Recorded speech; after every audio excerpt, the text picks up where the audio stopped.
we got to come up for a nickname for this, but for right now, this is another weekly recap where Beyond the Buzzer, Syed, and Orange Yes. Cookies.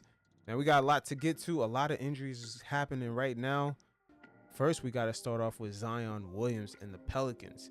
And you wrote a dope article on this. Is the chapter slowly closing right now? What's called? And I wrote about it because, bro, it's like in the 6 years he's played, he's had two relatively like healthier seasons, right? Last year and the year before. No, last year and the year he made his first or second All Star season. But still, despite that, he's fallen in injuries, right? And throughout these 6 years. So it's put the Pelicans in a position now where you have to look at your team and wonder, is what we're building with Zion sustainable, right? Because I think conditioning has been a problem with him, his weight. But also another problem with that weight and with this conditioning is you kind of need him to be big. Because I watched him play against the Pacers and I watched him in Cleveland. Bro, he gets his baskets because of how big he is, how strong he is, and he's able to get to his Yeah, spots. double-edged sword. So yeah. So it's kind of like he's in a tough situation where I don't know, like maybe Zion's career might be like a Larry Johnson career, you know? Like Ooh, who is tough because Larry Johnson was a great player, right? But injuries kind of derailed him from being like a Hall of Fame player.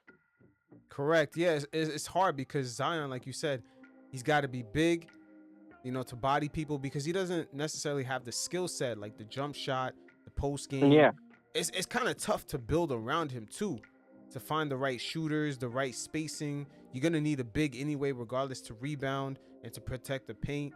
It's a very unique way you have to build this team around him. But it's weird how they reported his injury because he came off that Pacers game where he went off for like 34 points, but they sort of pretended like, hey, the very next game, oh, Zion is not with us. He's not playing. He has a hamstring issue. And then all of a sudden, yes. they made it seem like it was a day-to-day thing. And then all of a sudden, by the next game, he was like fully out. He wasn't even with the team. Very strange, but Well, hold let on. me add this. Uh-huh. Um, and then in Cleveland, he played right. First half, he had a solid. I don't remember how many points he had the first half. He goes down, right? He comes back, finishes it with 29 points. Pretty impressive with the lose. But then after that, we haven't seen him play. No. And So remember, like, and remember last year I talked about he played the 72 games. Remember I said that he yeah, played the 72 games, but he was nowhere near an all NBA team and nowhere near being an all-star. yeah, And that was the beginning phases when I was like, is Zion really this is kind of very like he's not living up to the number one pick status. Is he keeping up with his peers, the Ja Morants, the Anthony Edwards? Look how Edwards came up in the last 2 seasons. Now he's on yeah, a whole different level. Zion is supposed to be in the ballpark with those guys, the Luka, the Lukas, yeah. he's supposed to be in that realm. But right now he's kind of falling back. And last year was our first proof, his 5th season, where he played 72 games and we got a nice sample size, but it wasn't enough for him to be an all-star or make an all-NBA team. These are very unique. These He are had a very very unique inconsistent season. circumstances. Yeah, very unique circumstances. And his coach actually, this is the first time when they spoke on the injury when Zion was out before we got to where we at right now. But it's just weird. Once again, it's just weird, very weird the way the Pelicans reported it because they've always reported his injury status very iffy the whole time he's been out there. But check it out. This is Coach Willie Green. Was Zion at the game tonight? No, he was not at the game. It was doctor's orders, because of, the hamstring quad. So we kept him at home tonight. Now, that right there was right after the Pacers game, him dropping 34 points. The very next game, they reported a hamstring injury, and he just wasn't even with the team. Yeah, So that's a very weird way of reporting a hamstring issue. You know what I mean? And then, yes. and then later on, we find out that he's gonna be out for some time, but they announced that he's gonna only be out for like a while, and then all of a sudden the report came out. He's gonna be out indefinitely. That's the 4 way. to 6 weeks. Yeah, and that's Today the came out 4 to 6 weeks. yeah 4 to 6 weeks. Yeah. But they Yes. but they initially reported it in like a day-to-day thing, and then all of a sudden it was like Zion is out indefinitely, and then now it's 4 to 6 weeks. But you don't see the reporting around Zion kind of funny. It's almost like the Pelicans don't want to put a responsibility of putting a timetable when he could just come back, so people could say, "Oh, he was supposed to come back 4 weeks ago. He didn't come back." It's like they don't want Yeah. to put a date on it. I think today they announced he put a date on it. Even then, it kind of came off fishy. Why aren't they being as direct? Is it Zion's conditioning? Is it what? You know what I mean? Like it's kind of weird how they went about it. Because I'm not gonna lie, Zion's conditioning and like these past 10 days were awful. Like, and that's every season story where it takes him slowly to catch on. When the one game where it seemed like he catched on was against the Pacers and even against Cleveland. Both games he had what 34 and 29 Hmm. against Cleveland, bro. It's like, bro, every time it seems like he does get to shape, he falls back. Yeah, Is that what the fuck? and I'm wondering if his body is actually built for NBA schedule. He could be like a phenom, but it doesn't mean his body's necessarily built to deal with 82 games plus playoffs from season to season. Yeah, And right now, even though you said, he's kind of cooking, he's kind of getting to his bag earlier this season, Zion looks much better in shape. He looks like he he kind of let go of all the chicken wings and OnlyFans girls. He kind of doing his thing now, but a lot more slowly, discipline. yeah, but slowly right now, if you look at where he's taking his shots from, it's less and less at the rim. He first started off in his second season taking 81% of his shots at the rim. Now it dropped down to 69, and then now it's dropped down to less than 54% of his shots are coming at the rim. That's kind of crazy. Like his athleticism is slowly going down from season You to don't really season. see him jump like that anymore, Yeah. bro. You don't really see Zion jump like that. Yep, and he's only played 208 games in 6 seasons. That's kind of Yeah. crazy. Bro, his lower body just kind of betrays him. I think there's a lot of these hamstring injuries.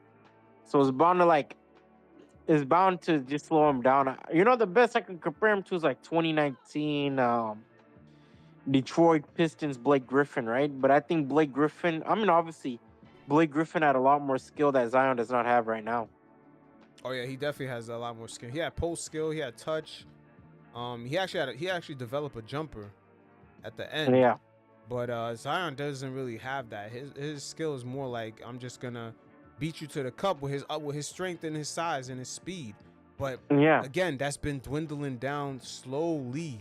It's kind of crazy. Again, it went from 81% in his sophomore season to the following season 69% shots from the rim, and this season is only 54%. That's damn. Every season is getting less and less and less, and now the Pelicans are still hiding his injuries. Man, they're still kind of like, hey, Zion, he's not with the team. And how does the media member ask him after the game, yo, is he with the team? Was he in the back somewhere? Like, what's going on? There's a lot of secrecy. I'll give Zion this. Like in the start of the season, he did come off a lot sicker, so I'll give him that. But at the same time, the past 2 games, he had a lot of better games. But like you said, as of right now, with a small sample size, it isn't looking too hot. I really can't say because he's been playing good. That Pacers game, he did look good, but it's like, once again, I don't know if his body, because he has to be big. He's not actually tall enough to be a rim protecting guy. You know what I'm saying? So he has to kind of remain big. That's part of his strength. That's part of his like skill set. It's kind of that's how he big. gets his shots up. Yeah, but once he loses being big, will he be as effective? I don't see it, bro. Like you're asking, like at that point, he has to be like Chet Holmgren, type of finesse and type of play, and that's unrealistic for a guy built like Zion. Yeah, if Zion, man, I can't imagine skinny Zion, man. I'll be asking Zion, you sick, man? Are they keeping all the hoes away from you? It'd be a concern.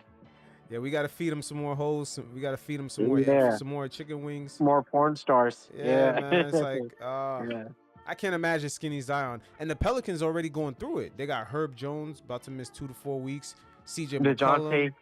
Yeah. Trey Murphy. Yeah. It's I like, think they're all CJ. Did you already mention CJ McCollum? yeah, CJ. He got that hip issue. Yeah. They lost. I think even Jordan Hawkins is day to day. Wow. Yeah, and remember, we spoke about this last time. Remember, how can the NBA even schedule putting Zion out there, like on national TV? He's been so shaky. Like this whole 6 years has been really shaky. And 208 games in 6 years for first overall pick. Ooh. Yeah. Man, like all that TikTok hype when that app first started, with Zion being the first NBA star to kind of be launched with that. it just all that free promo is just went down the drain, man. He doesn't even get talked about around the league like that. It's almost like an afterthought at this point.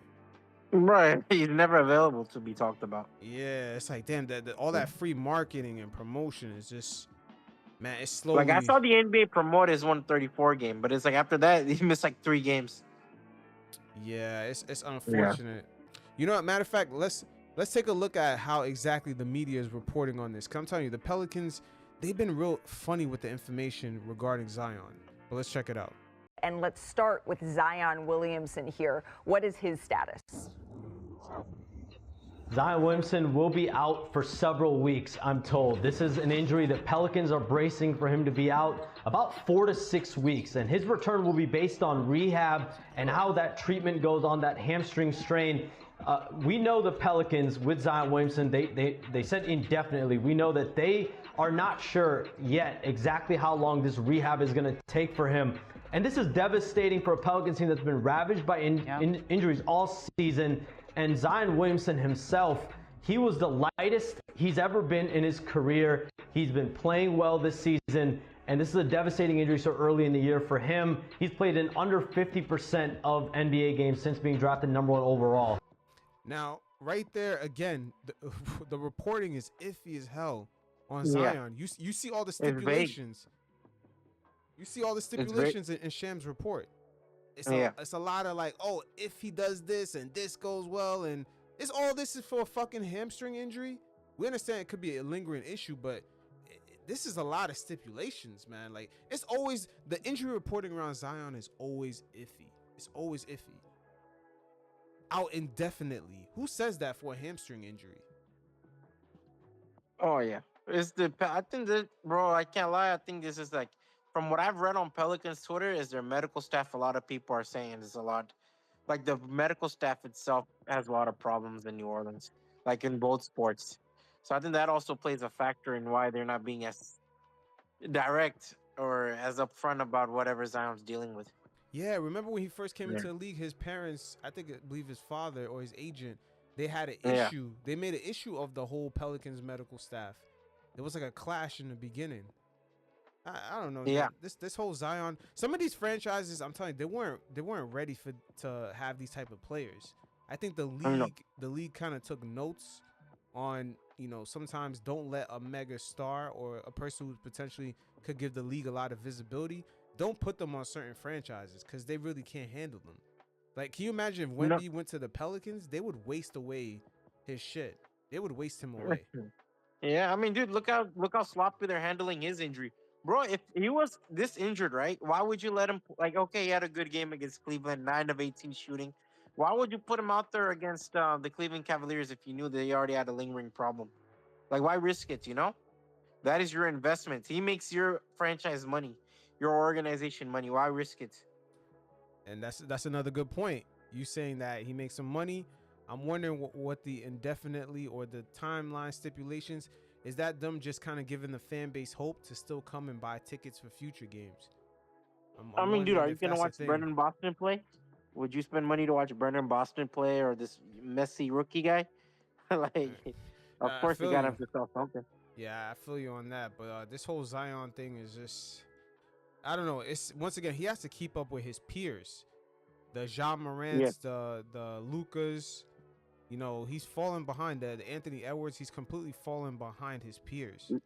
Bro, he might be in the Jaren Jackson colony, bro. Oof. Yeah. That's not a bad colony, but it's not the most ideal either. Yeah, but you see, once again, with the NBA, it's how you come into the league. He came into the league with all that hype, the #1 overall pick, and it's going to be hard for people to have that perception of him. You know what I'm saying? That perception of him being sort of, I don't want to say a bust, but like a lesser tier player. They still kind of put him next to the Jaz and the Lucas. They kind of still, subconsciously put him there, even though they know his numbers ain't there because of the marketing, how he came in. Yeah. With him, like, even now, like, let's be honest, that 40-point game, we automatically put him back in that conversation. Mm-hmm. Yeah. Like, you'll always have those random performances. Like, in December is always his peak, or like it's always his peak performance and all that stuff. So he's always there in that conversation because of like you'll just have like games where he just dominates. But it's like, bro, we're just getting flashes of what Zion could be when healthy, but we're not getting it. Nope. And just segueing into the overall injuries around the league, man, we're getting killed because we had some good games early on, especially with KD, with Oklahoma City, Morant doing his thing, dancing on LeBron and the Lakers. In the Lakers' Yeah. grave, I should say, man. He's been dancing on those dudes. But there's been a lot of injuries. Once again, it's KD. He got a 2-week calf strain. Morant with a hip injury. Chet Holmgren just went out 8 to 10 weeks. That's crazy. That's OKC wild. was busting ass. Oh, I'm sick. Oh, yo, when he went down, I was sick when I saw that. Sick. Oh, dude. Yeah, my friend's like, bro, he's out for 2 weeks. I'm like, oh, that shouldn't be a big deal. I look on Twitter, I'm like, nah, fuck, no, that doesn't look 2 weeks. Yeah, man, I was sick when I seen that. And then Anthony Davis, he went down with an eye injury, and the Lakers Yeah. look like they're imploding because of that. Oh, they're done. The Lakers might be done. I think, Holy The- shit. bro. Also, Paulo Banchero after 50-point game. We're just seeing him like a couple games later. He's out. Yeah, Paulo was Yeah. killing, man. Paulo was looking like the comeback A player top of the 20 year. player. Yeah, Top like 20 player. man, Easily. he was not looking like that last year with the jump shooting. Like No. he looked like he added And- some packages to his game, and we just got that taken away from us real quick. Yeah. Oh, dude, I was upset when he got injured. I think Brendan Miller missed like a first week of this season. A lot of players missed a lot. A lot of players missed some time. Yeah, once again, it's a very unique time for the league because of course they're trying to bring quote unquote the sports science, and now they moved away from it. They need guys to play a lot more because they're going into streaming, and streaming you have to, kind of keep up with the numbers. These streaming companies got analytics on everything. You know what I mean? So it's not like the Yeah. league could just afford to have ratings drop. So it's a very unique dance they have to do right now. They got to kind of manage these guys, schedule, make sure that they're healthy, could be appearing in this game. Because next season, there's going to be nationally televised games almost every single night after a certain point in the NFL season. Monday through Yes. Sunday, there's going to be like a primetime game on NBC. There's going to be a primetime game on ESPN. There's going to be a primetime game on Amazon. This is going to be night to night. Every single night. Can you imagine that? Is a nationally televised game. Like Yeah. someone's gonna be on the spotlight for the NBA, and it's gonna be a bad look when you just have a bunch of guys hurt. Yeah, 100%. Especially name-worthy guys, right? Like Chet Holmgren, Zion Williamson, Paulo Banchero, Kawhi Leonard. These are like household. These are guys who are soon to be household names, or Kawhi and Kawhi's like. In Kawhi's argument, already a household name. Paul George, Joel Embiid. It's a bad look. Yeah, and Joel Embiid, like you said, with him, oh man, the load management situation with him, that itself is not a good look. But I don't think that has everything to do with him being in shape. I think he's just an injury-prone player. But it's once again, it's very nuanced because the league, it kind of instituted a new scheduling in the past, I would say 10 years, where guys have a game, then rest, game, rest, game, rest. But before then, it was 3 games in 5 nights, or 7 nights, 5 games. And then they'll get multiple rest days after that. Sometimes even 3 rest days. And Paul George and JJ Redick actually spoke on this. And they kind of gave some insight because they're part of the players that participated in that transition.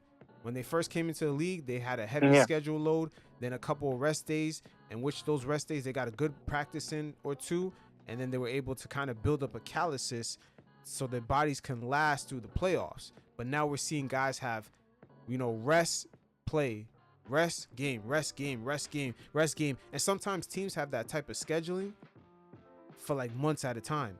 And then they'll have 2 days off after like weeks, like their first 2 days off. But other than that, then they'll go back to a game, rest, game, rest, game, rest. And low-key teams right now, a lot of teams, they're not getting practices in.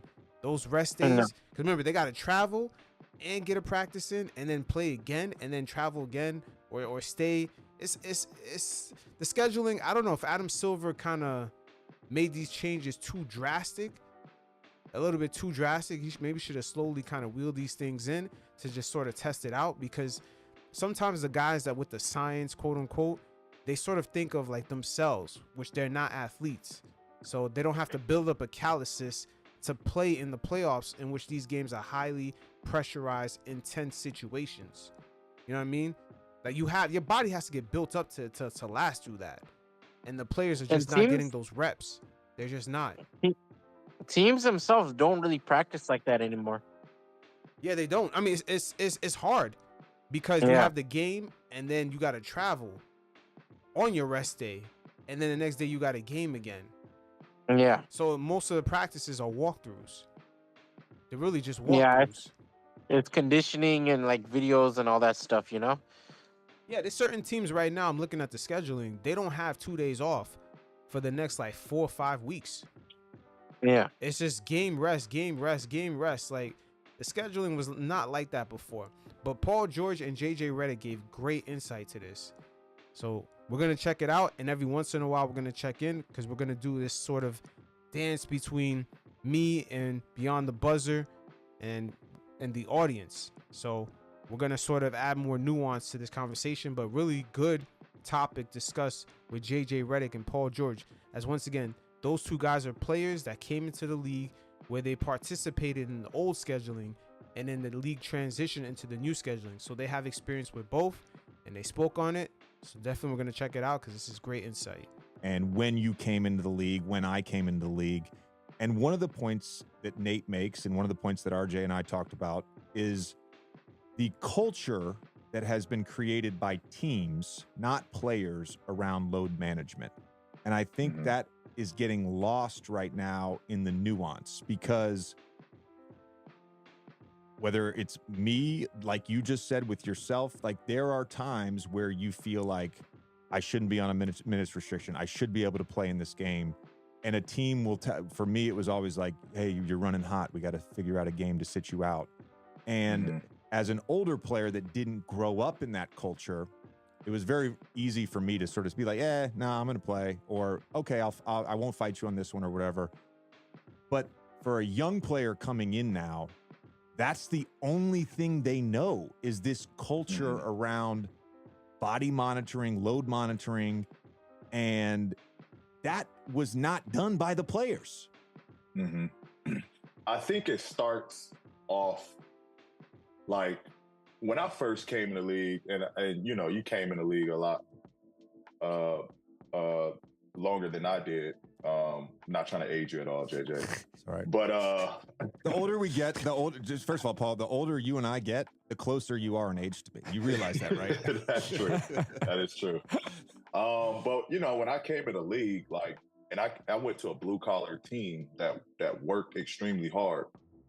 That was like the norm, like practicing hard. You know, the 2-a-days on training camp, like that was just like, that was the norm to me. And I enjoyed it and I loved it because it helped prepare me mentally. It helped prepare me physically. Like it prepared my body for what was to come in a long season. And I think now they're like, teams don't really practice, you know, we're not getting up and down. You know, there's just, it's a lost art when it comes to that hard practicing. And I think that's why there's so many injuries that's going on, because guys that have a high load day and then a completely off day and then a high load day. You know, back then it was, you practice hard, you got a game. You practice hard, you got a game. Then you might have a day off. Then you come right back to it. So I feel like your body just built the callus and that you were prepared for a long and rough season, to where injuries, like, you know, there wasn't that many injuries. There wasn't time to take a load off because you felt good to play. You know what I mean? And I think now it's just, it's tough. It's tough because it's almost the reverse. They think by giving us time off, it's helped managing our bodies. But in honesty, I think it's just making us weaker as players without putting that load and strain to our bodies. One other thing I want to note on that, because I think it's a great point in terms of the practice load then leading to the game.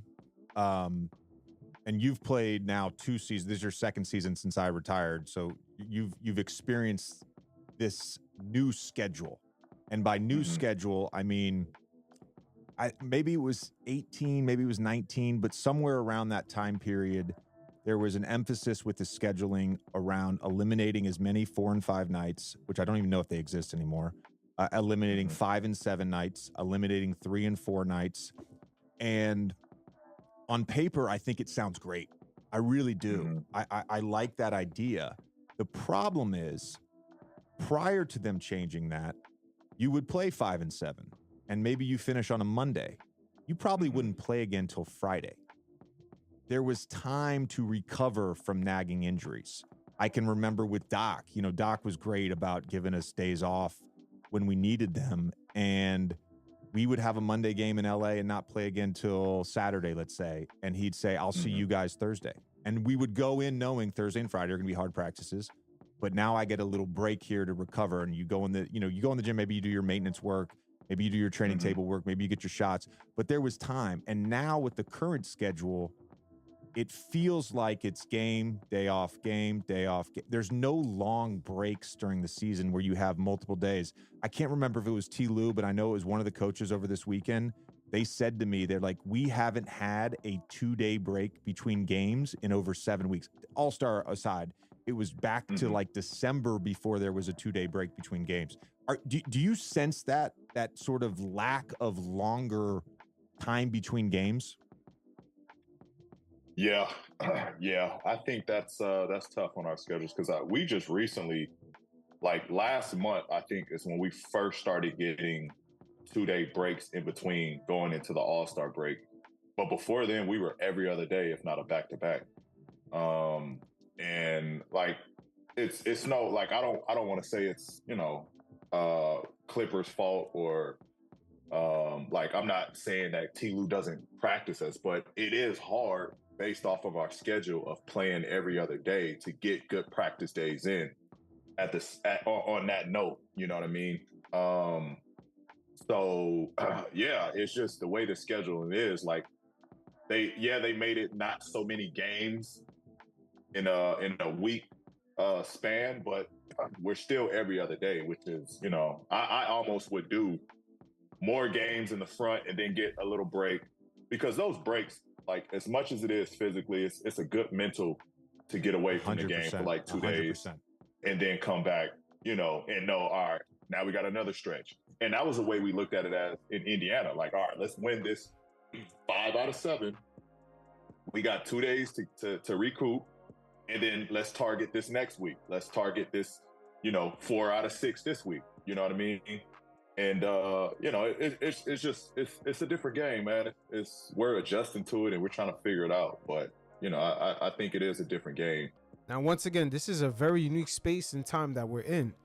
We get to hear from the players directly, and JJ Redick and Paul George, once again, they participated in that transition. So what are your thoughts on this? Because they're giving real insight, real good game right here. Yeah, 100%, bro. I found it interesting when JJ Redick was talking about how they'll have like a 5-game In 7 days. 5-game schedule and a 7-week schedule, right? And it'd be interesting how much break they'd have in between, like after that 5 games, they'd have like a 4-day break, right? Yep, Monday. Where 2 days is recuperate. Monday through Friday. Yep. Yeah, that used to happen. That used to happen a lot. Yeah. I think I think the way he presented was much more sustainable, but at the same time, it was these players who, criticized this type of schedule. They were quick to criticize these kind of schedules and say, "Oh, it's much more demanding on my body." But now you're kind of seeing an opposite view within these players, No, like hold on. I would have a little pushback with that, because I would say the players, we've seen them last longer. We've seen them last a lot longer, and they had days where they took complete mental breaks. Like either Paul George or JJ Redick, one of them said that. Yeah. They took a complete mental break away from the game, and they were able just to practice hard the next day. The players today cannot do that. There's teams now, as we speak, for the next 2 months, they don't have 2 days off. There's no way hell they're gonna check out of the game at any point. Yeah. They don't get one day to themselves. They only get like nights, maybe a night off. But you still had to travel that day, and you still had to do a film session, maybe a walkthrough. You had to do something involving the game. These guys used to be in a situation where not only their bodies were getting built up because they could last longer, but also they had 2 days off. Then they could have 2 days harder practice without even playing the game, and then they'll play a stretch of games. It was these players who kind of criticized back-to-back games a lot. Yeah, they did, because sometimes with the scheduling, but I think they complain more about the travel back-to-backs. The NBA took it to that extent, and it makes sense. Like, I'm not saying the NBA players, they don't have grievances, or they don't, like, obviously it's a job, right, for them. So it could get tough. I'm not saying that, but I don't know. It seems like a lose-lose situation for the league. I would say the league needs to take a look at the current schedule, because again, the people that are making, or quote unquote testing the science, as they used to say, they're not necessarily athletes. They never been through this 82 game schedule. They don't realize, like Paul George says, that their body used to build up a calluses to last through the playoffs. Now, right now in 2024, we're seeing guys with Chet Holmgren, Anthony Davis, Ja Morant, Kevin Durant. These guys are now all of a sudden, we never seen this many injuries just to start off. And some of these guys are not even 25 years old. No, they're young. Yeah. Like, we're talking about, like, I think Zion's turning 25. Paulo Banchero's, 21, 22. Scotty. Only thing, I wouldn't count Zion in this too much, because he's always been injury prone. I wouldn't count him too much in this. Okay. Then we could add Scotty Barnes. All right. You could add a lot of young guys, right? A lot of young cats. John Morant, you added, obviously. Murray's not that young. Chet Holmgren, Murray's not that young. He's been in and out. A lot of guys we could mention in that conversation. Bro, the thing is, I could mention more young players who get injured than, like, young players who stay healthy.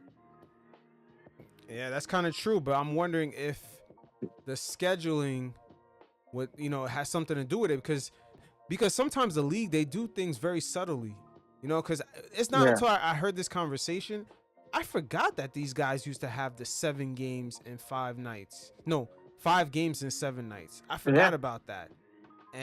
Or 4 games in 5 nights. I forgot about that. And the league now is game rest, game rest, game rest, game rest. And we're hearing a lot from a lot more players, because now the players have their own podcast. We're hearing from them that, we're not practicing. Like, players subtly say that all the time. Like, we're not, we're just doing the walkthrough. Like, because they don't have time to practice. The first time I heard about it was when I think it was the Cleveland Cavaliers. They talked about it at, like, 2017, 2018, where they talked about how they don't consistently practice anymore. Yep. And I'm wondering, I got to look this up, when the scheduling shifted. When did the schedule shift? And because I'm pretty sure there's a correlation with the analytics error with this, because remember, they kept on saying the science. I think that's when they made that transition. Yeah. And right now we're just seeing guys break down very quick. There's no build up to these games, really, when you think about it, because it's rest game. There's barely any build up, and all of a sudden now guys can't even play back-to-backs, just a back-to-back, maybe in 1 week, and then 2 weeks later they'll have another back-to-back, and guys are already complaining about it. Yeah, like, that's kind of crazy. Of course, you have to adopt to new time schedule. You have to obviously settle in. You don't have time to really work in your game. Work as a unit, as a whole overall team. It's just a bunch of walkthroughs, and I'm wondering if today's back-to-back means something different than the past.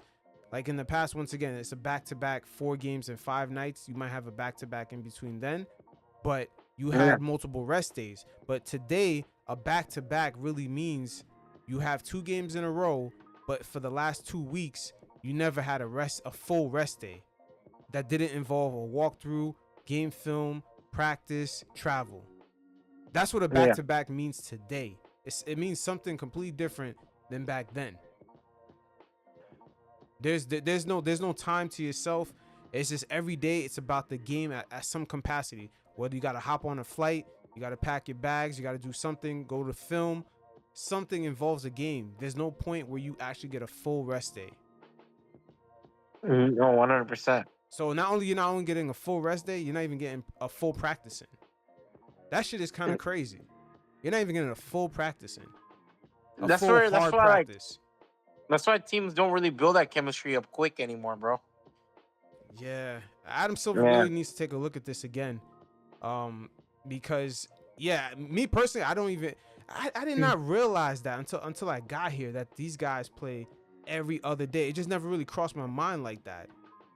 I'm just like, it's bro, really honestly, every other day. I thought until you put out that clip, I thought the elimination of back-to-backs was a good idea until you're putting it like this. Like, you don't have much breathing room to like really get your practice in. And that's why I always say it's a very unique time space that we're in right now, because we get to hear from the guys directly.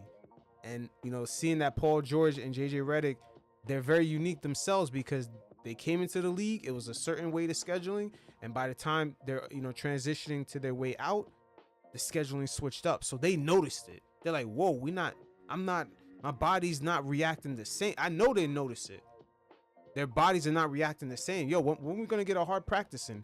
We used to practice hard for like 2 days in a row, and then we'll play a game. We used to have the energy for that, but like now, yo, I don't remember the last time I had a whole day to myself. It's been like 2 months. It's winter, it's summer, it's winter, summer. Like, we were traveling here, we're traveling there. You know what I'm saying? It's a complete different thing now. Yes. And sometimes I know the older players like Kevin Garnett, they call these guys soft. But I think Kevin Garnett, he had a couple mental days in between weeks. He had mental days to himself. These guys don't really have it anymore. No, they don't have it. I don't think they take that into consideration. Because your game, basically, like basketball is surrounding your life, right? So let's say you have like a 4-game house, like a 4-game home streak, or 4-game home, like home games. And then you have four games to really travel. 2 days you can stay in the city and relax, spend time with family. Then you kind of have to, then you have to go down to whichever city you have to perform in. It makes it easier on everyone. Like mentally, you can refresh body-wise. Like if you're feeling a little soreness, those 4 games, you can really rest it out. Yep. And just the teams that are making championship runs, that got to be real uncomfortable. The fact that you can't have a day in almost a 3-week span, just 1 day to get a hard practice in, because it's game rest. It's game day off, game day off, game day off for 3 weeks in a row. That's got to be real uncomfortable. How the fuck? It's not sustainable. Yeah, it's just, I don't know. I think Adam Silver, sometimes they got way too caught up in the analytics, as we've seen it produce a horrible product on the court with the 3-point shooting and the layups. It's not good for TV. They got too caught up into that, and I think they went a little too overboard with the science, because a lot of these guys that came up with the science or just did the research, and I'm not rejecting the science, I'm just saying those guys themselves, they've never been through an 82-game schedule. To them, it may sound crazy, like, oh, we need a day off. Like a normal human would need a day off, but these guys are not, their bodies have to be built up a certain way to get through certain portions of the season. I don't think those scientists or those researchers took that into consideration. Like, I don't think so, because this scheduling sounds harder to me right now. The way the NBA is today, the scheduling sounds a lot more difficult, and you're getting a lot less out of it. No hard practices. That's crazy. Like, I think a lot of this started ratcheting up even worse during the bubble, the bubble season, the pandemic season, when guys performed in the empty arenas for half the season. I'm not talking about them going into the bubble, the season after, where it was like December, January, December through March, it was kind of empty arenas. Then like around April, fans came back in. I'm talking about that season. I think it was 2020 to 2021. That season kind of showed you that season was the one that was noticeable, where you knew guys were not practicing, because you could tell from the way players were out, just scoring points like crazy. Because think about it, they had to go to different cities with protocols. So how the fuck are they getting practices off?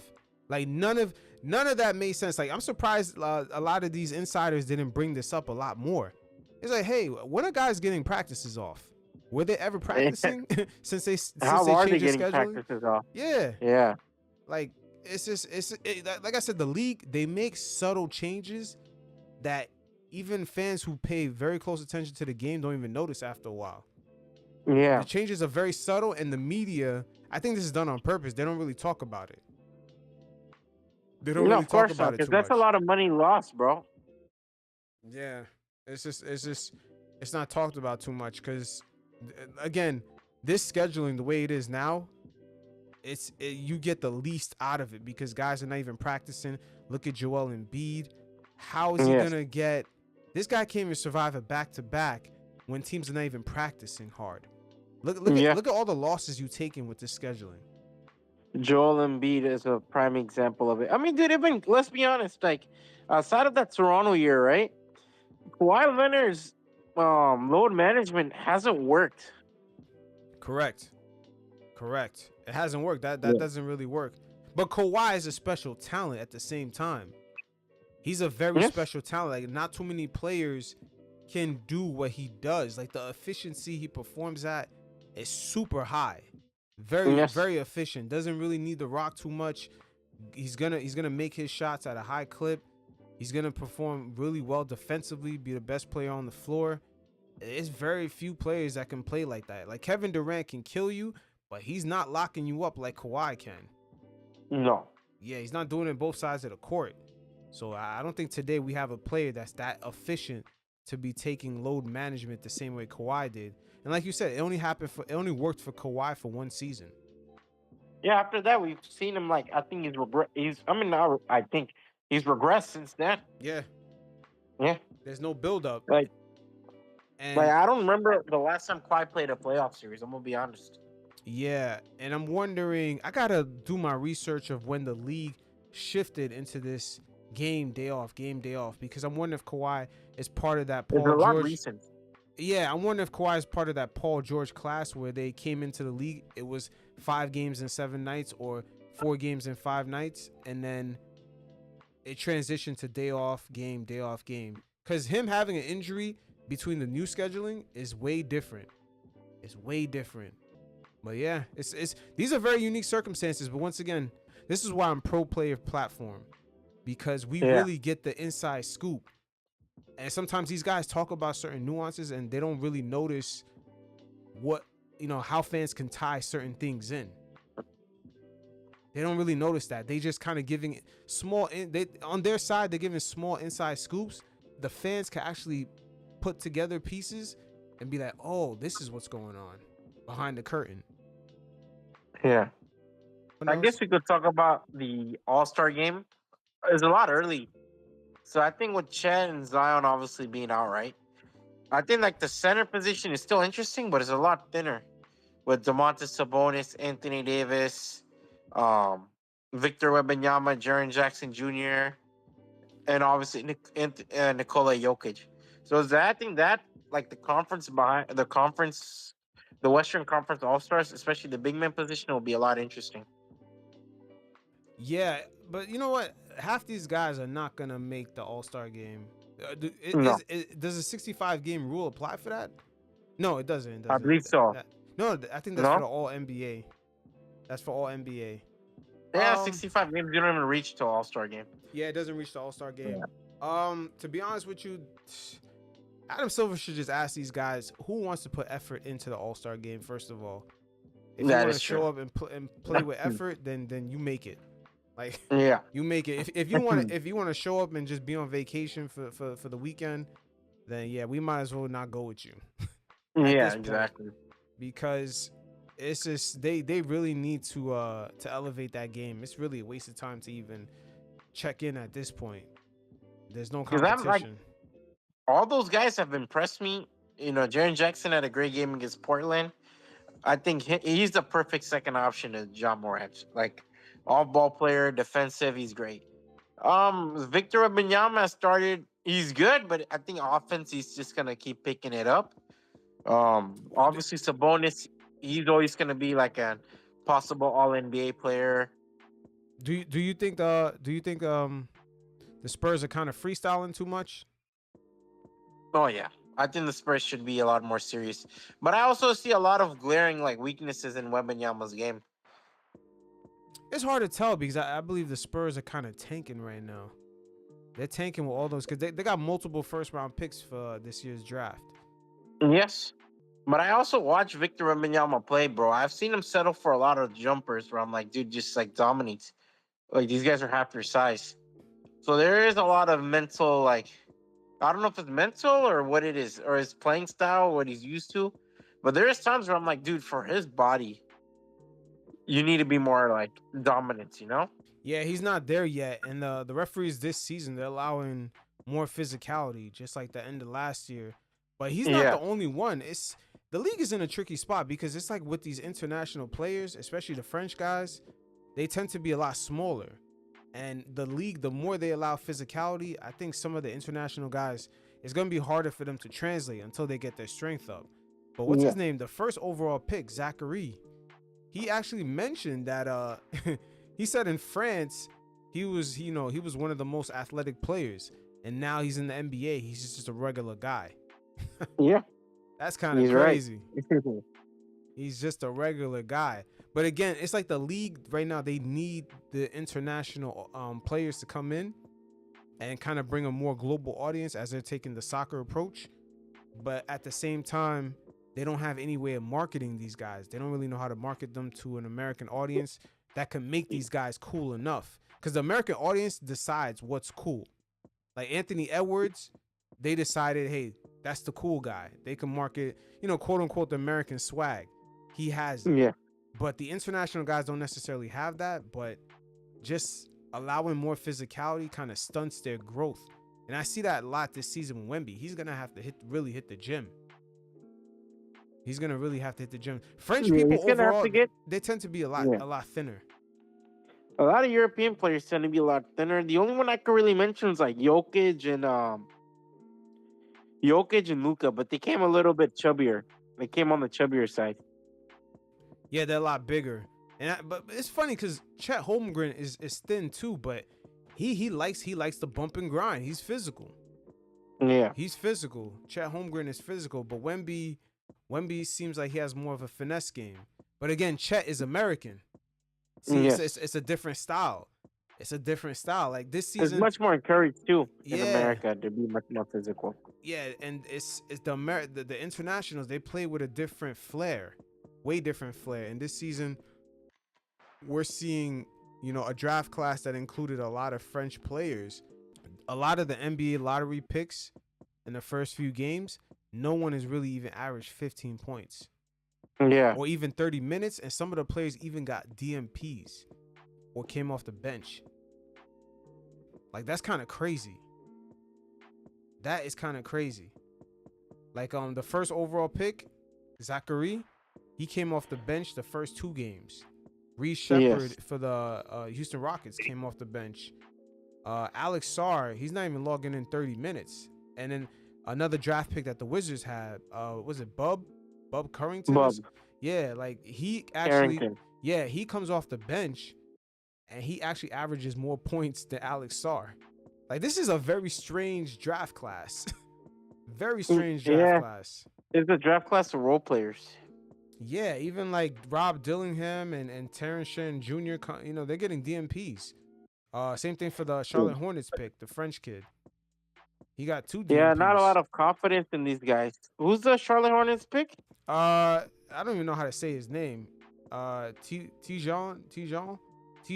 Oh, I thought it was Diabetes. The guy Diabetes. No, the 6th overall pick. Okay. Yeah, I'm looking him up. He has 2 DNPs. I forgot the Hornets had the 6th overall pick, but he didn't even play.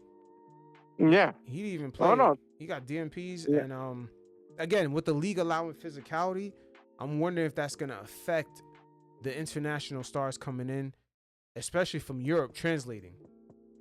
It's not gonna affect a lot of the Africans. Players. It's not gonna affect the Africans, I'll tell you that, especially the guys coming out of what was South Sudan. It's not gonna affect those guys. No.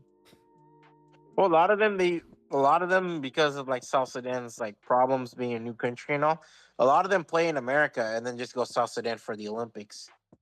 Mm-hmm. Like So they're able to adopt. I've seen Australian players. Australian players tend to adopt pretty easy. Like I think LaMelo Ball has adopted pretty well in the physicalness of American basketball. The Europeans have historically been a lot more softer in that regard. Like you look at Pau Gasol, he was regarded as a lot more softer. Um, Yeah, and obviously Wembanyama is a little soft right now. yeah, they're more skill set. They're more skilled. Yes. It's like that in soccer. Because I'm seeing a lot of like correlations between the way soccer around the globe is played and the way, because the NBA now is more global. The same things are happening here. It's almost like in Europe, they have the academies to develop the skill, but the guys are not as strong. But you see a lot of the players, especially from the African diaspora, they come in very athletic and strong, but they're lacking a lot of the small skills, like the dribbling, post-up moves. They come in a lot raw. Yeah, it's like that in soccer. Like the Africans, they got a lot of flair with the dribbling, but they lack the precision on their shooting, and a lot of like the passing and the control of the game. Like they lack a lot of like skill sets, but the physicality, they have it all. But the Europeans, they have more the skills, the passing, the control, the pace of the game. Like, but it's like the same correlation I'm seeing here in basketball. It's amazing to see. Yes. It's a lot of for the African players. Also, is like I think over time they develop their skills, right? Where like for example, I think Pascal Siakam, you could tell like he really developed the skills once he played for the Toronto's G League. Yeah, he did. But at the end of the day, the league is in it's gonna be very interesting these next 10 years because the more internationals come in, you can even look at Luka right now. They don't know how to market these guys. They have no idea. And Anthony Edwards is like almost the last of the Mohegans. They know how to promote someone like Anthony Edwards, but everybody else, they do not know how to promote the international players unless they like have the quote unquote American swag. I've even seen Giannis say that. He's like, I can't be the face of the NBA. I don't have American swag. He straight up said that shit in the media. Yeah. And it's true. The media knows it. They do not know how to market these guys. That's why the lottery pick, a lot of the lottery picks in this year's draft, it's been crickets. There's been no marketing. They marketed Bronny. They marketed Bronny during the draft. He was the most talked about player. Yeah. And he's in the G League himself. And he doesn't really talk. He doesn't really display personality either. But they knew how to market him. But the European kid with the accent, they do not know how to market.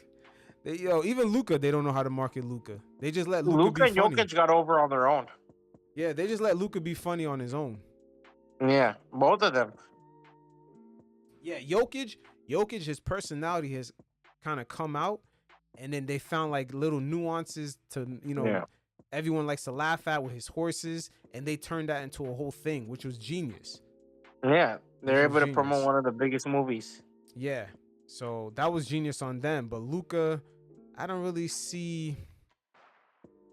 I see the marketing, but I don't see it translating. You know what I mean? Like the same way marketing for like Anthony Edwards would translate or Kobe would translate. Well, I think being an Adam Sandler movie helps a lot too, man. Mm-hmm. People loved him in the Adam Sandler movie. Mm-hmm. But I loved him in that movie. Yeah. But stars like Jason Tatum, the personality is not really there too much. So they're trying. I've seen the Netflix documentary they're making. Have you watched it yet? I haven't watched it yet. No, I haven't watched it yet. I should check it out because I want to see if these guys display more personality. Jason Tatum, he seems too afraid of getting canceled. I watched a clip of the Jeff Teague podcast. He does come off as a decently funny guy. Yeah, but he's too polished. Yeah, 100%. Yeah, you can be too polished. And he comes across as like even like him celebrating in the finals.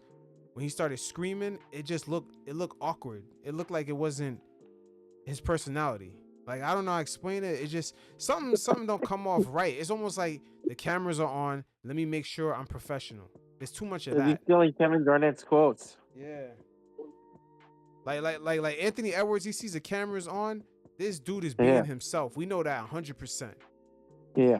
We know that Jason Tatum, the camera's on, it's almost like he puts on the IRS suit and tie. You know what I mean? Like, he's straight up about, like, straight getting to the point, straight about the business. But it's like, hey, buddy, you could let loose a little bit. You could unbutton that tie, man. You're a champion. Let loose, Jason Tatum. Let loose. Yeah. Like, these guys act like they didn't even win the But championship. I don't think these guys want to let a personality out, bro. Like, I said, Jaylen Brown, how he responded to Giannis joking with him. It seemed like these guys don't really like putting, like, a personality out there. Yeah, maybe. But, you know, after all, they are in Boston, so who knows what's going on over there. But Larry Bird had personality in Boston. Same with Bill Russell, Paul Pierce, and Kevin Garnett, those guys. Yeah, they did. You're right. They did. But they had a lot of personality. Tatum, well, Jaylen Brown, low key, he's super smart. I'm not saying that doesn't translate into personality. Sometimes it makes you a lot more reserved. Yeah, not like they pay attention a lot more to what's going on around them. So, yes. But yo, Jaylen Brown, super gifted. That's a super gifted person, man. I think that was one of his knacks on the draft night. That was one of their fears, that he's too smart. It's kind of ridiculous. Yeah, it's kind of ridiculous. How come they didn't say Ja Morant? He's too dumb. How come we never hear the too dumb part? Yeah, I think they just want to give the idea of, like, this guy could possibly leave the NBA because he's too smart or whatever bullshit. It doesn't make any sense. Yeah, but it's just very dishonest. Yeah, and it's like, what job is he ever gonna get that's gonna give him $300 million? It's not like in like 5 years. Or something, you know? Yeah. There's no intellectual genius job that's gonna pay you that much money. Yeah, exactly. So it's kind of ridiculous. I'm like, all right, so unless like Zion's stupid for like getting his stripper pregnant. Paul George, he's gotten like what, 1 or 2 stripper pregnants. Yeah. Like, what are we doing here? Yeah, it's like, you know what I mean? Like, like, oh, he's gonna leave the NBA. He's too smart. What is he gonna do? Like, invent like a algorithm to pick stocks? That's the only way he can make the NBA money. If he invents some sort of algorithm in Wall Street, like a new software to pick the stocks, and it just picks it properly, and then the money doubles up. That's the only way. Like, his genius is not gonna get him paid like the NBA. Yeah. Like, so to make statements like that is kind of ridiculous. It's very ridiculous. Yo, does JJ Redick understand that the Lakers, he's just supposed to coach this team as they entertain the audience this season? There is no winning. There is no championship aspirations. There's none of that. The Lakers went out. They needed a guard, and they just got Bronny. That's it. They needed a guard who could defend and shoot, and they just fucking got Bronny. But yeah, JJ Redick is out here throwing tantrums because D'Angelo Russell took a crazy shot. He's even benching D'Lo when he has no other guards. Like, who's coming off the bench for this Lakers team? Gabe Vincent. Jesus. Like, I feel like... by the way, every player that comes out of the Miami Heat are fucking frauds until proven otherwise. Yeah, I think it's really about the Heat culture. Yeah. It's about, like, the system Eric Spoelstra has that gets the best out of role players. Mm-hmm. Man, like, JJ, I'm wondering if he really understands. Like, he's just here to sort of, you know, kind of let the entertainment side of the game spill over with LeBron being around, Bronny, the nice little cover story of what's going on. But he's not with the Lakers to win nothing. Just get your money, man. Like, he's really benching guys. Like, why did he bench D'Angelo Russell and then he criticizes the whole team for lack of effort without Anthony Davis being there? Well, my thing is, why would you bench D'Angelo Russell? Okay, he's trash. Fine. You don't have a better option. Nope. And I think D'Lo knows that. D'Lo knows that. He's not stupid.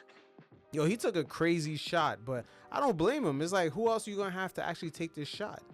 Rui Hachimura. Like, what are we doing here? It's like, man, like this thing in LA is going to get entertaining because JJ, he seems like he's annoyed with the media, even though he was part of the NBA media. But even though when he did his podcast, he kind of snubbed his nose at like fans with hot takes or just the media overall. Yeah. He kind of made himself seem like he's a level above. He's above that. When he did the same exact shit on the First Take and all these shows. He kind of come across as like a little snobbish. Yeah, he's dishonest. And I think the media thing, bro, I'm gonna be honest, JJ Redick, you lived in a time where you lived during the Donald Sterling, like the whole Donald Sterling fiasco. You know what the media is like, man. Like you were at peak of the media. Mm-hmm. Like, so I don't know where this whole LA media. You spent close to a decade under LA media. Like I think 2014 and 2019 he spent under LA media. Yeah, he was under LA media, but he was under LA Clipper media. Yeah, but regardless, bro. Nah, it's not the same. It's not the same. Even but I'm saying even that Donald Sterling fiasco, it made them bigger than like basketball in general. You remember? Yeah. Oh yeah. That part was savage. I'm not gonna lie. Yeah, that part was like his first experience with like real LA media. But just being from New York, I could tell you this: the coverage the Nets get versus the Knicks, it's night and day. It's night and day. Oh, like, 100%. And a perfect example of it is Mikal Bridges. We never heard about Mikal Bridges' shot formation when he was on the Nets.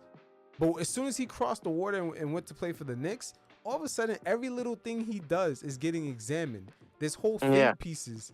That's the fucking difference. And it's like that in LA. And I think JJ, for the first time, other than the Donald Sterling situation, which was a sneak peek of that type of coverage, he's seeing the real LA kind of media vibe. And it doesn't really sit well with him, but they're not going to make him the scapegoat for this whole Lakers situation, because the way they treated Darvin Ham with the same roster, same results, same roster, was completely different. They try to make Darvin Ham the scapegoat. Like, oh, it's his fault. And the media coverage around them too is completely fucking different. Completely different. Yeah. But check out J.R. Smith, because he actually spoke on the different coverages between the two and how Darvin Ham was kind of used as a scapegoat. Just check it out real quick. Darvin Ham was a scapegoat, dog. Like, what are you supposed to do with that roster? Like, Cam Reddish coming off the bench, like, I feel like he can be better for sure. I feel like his game is the type, like, you can definitely have an opportunity to run a second unit, but you got to develop some more pick and rolls and mature your game a little bit. But, like, other than that, they benched. They non-existent. Bro, the bench, you got Braun trying to be 2005, 2006, Braun. He's still going out there putting up crazy-ass numbers. And then, AD play when he played, but that ain't enough to win. Like, to be in the Lakers situation, like, bro, you got to understand, Laker culture is win or not. They're like win or die. Yeah, it's championship or bust right now. Yeah, so when you, like, exit first rounds, barely making the first round, like, that look bad. So you hear it straight from J.R. Smith. It's like, what the fuck are you supposed to do that? And Darvin Ham was a scapegoat. Yeah, 100%, bro. I think Rob Pelinka should be held more accountable. Will he? Probably. I think this season he probably will be held more accountable, because I think the Lakers, since that 2020 run, has been trash. I think Rob Pelinka has had 4 coaches under him get fired. If I'm not wrong, he had Luke Walton was kind of like Mitch Kupchak's hire, but he got him fired. So I don't know if you want to count him. You got Frank Vogel, you have Darvin Ham, and now you have JJ Redick under him. So at some point you have to question, like, yo, what the fuck are we doing? Along with that is you look at his failed, look at a lot of his failed signings and trades. Like Russell Westbrook was a failure in LA. Dennis Schroeder. Who else can I bring? Yeah, all the free agents they missed out on. Klay Thompson, Kawhi, Kawhi, George. Jimmy Butler. So there's a lot of names you could bring out there. It's like shit. Yeah, they didn't pull the trigger on certain trades. It's a lot of Alex Caruso. Alex Caruso was a loss. I think losing KCP only for him to win a championship 2 years later. Mm-hmm. Losing Kyle Kuzma, who's still a great player, who's still who's a role player. I'll give it up to them. It was worth it to get AD. No, Kyle Kuzma was not the Anthony Davis trade. Oh, it wasn't. Well, how did? That's Brandon Ingram. Kyle Kuzma's a part of the Russell Westbrook trade. Oh, wow. Yes. Kuzma was a part of the championship run. I forgot about that. Wow, this team, they didn't. Wow, they even utilized him correctly. No, and he's a guy right now performing on an empty team. I think he's putting up what? I mean, regardless, he's performing on an empty team. He's decent. He's serviceable, but they could have flipped him for something better. 100%, they could have. But think about it. But After all these mistakes, right? The coaching mistakes, firing, hiring, all the players they let go, all the players they traded for the wrong people that don't fit, etc. They went after just fucking Bronny. After they knew they needed a guard. This is why I'm saying the Lakers are not serious.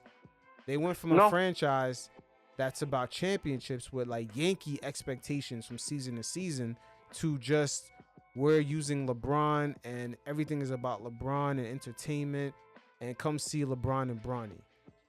That's the franchise that they are on right now. And they acted like last season it wasn't about that. Blaming Darvin Ham, making him the fall guy. But now JJ Redick is having the same outcomes and the energy is different.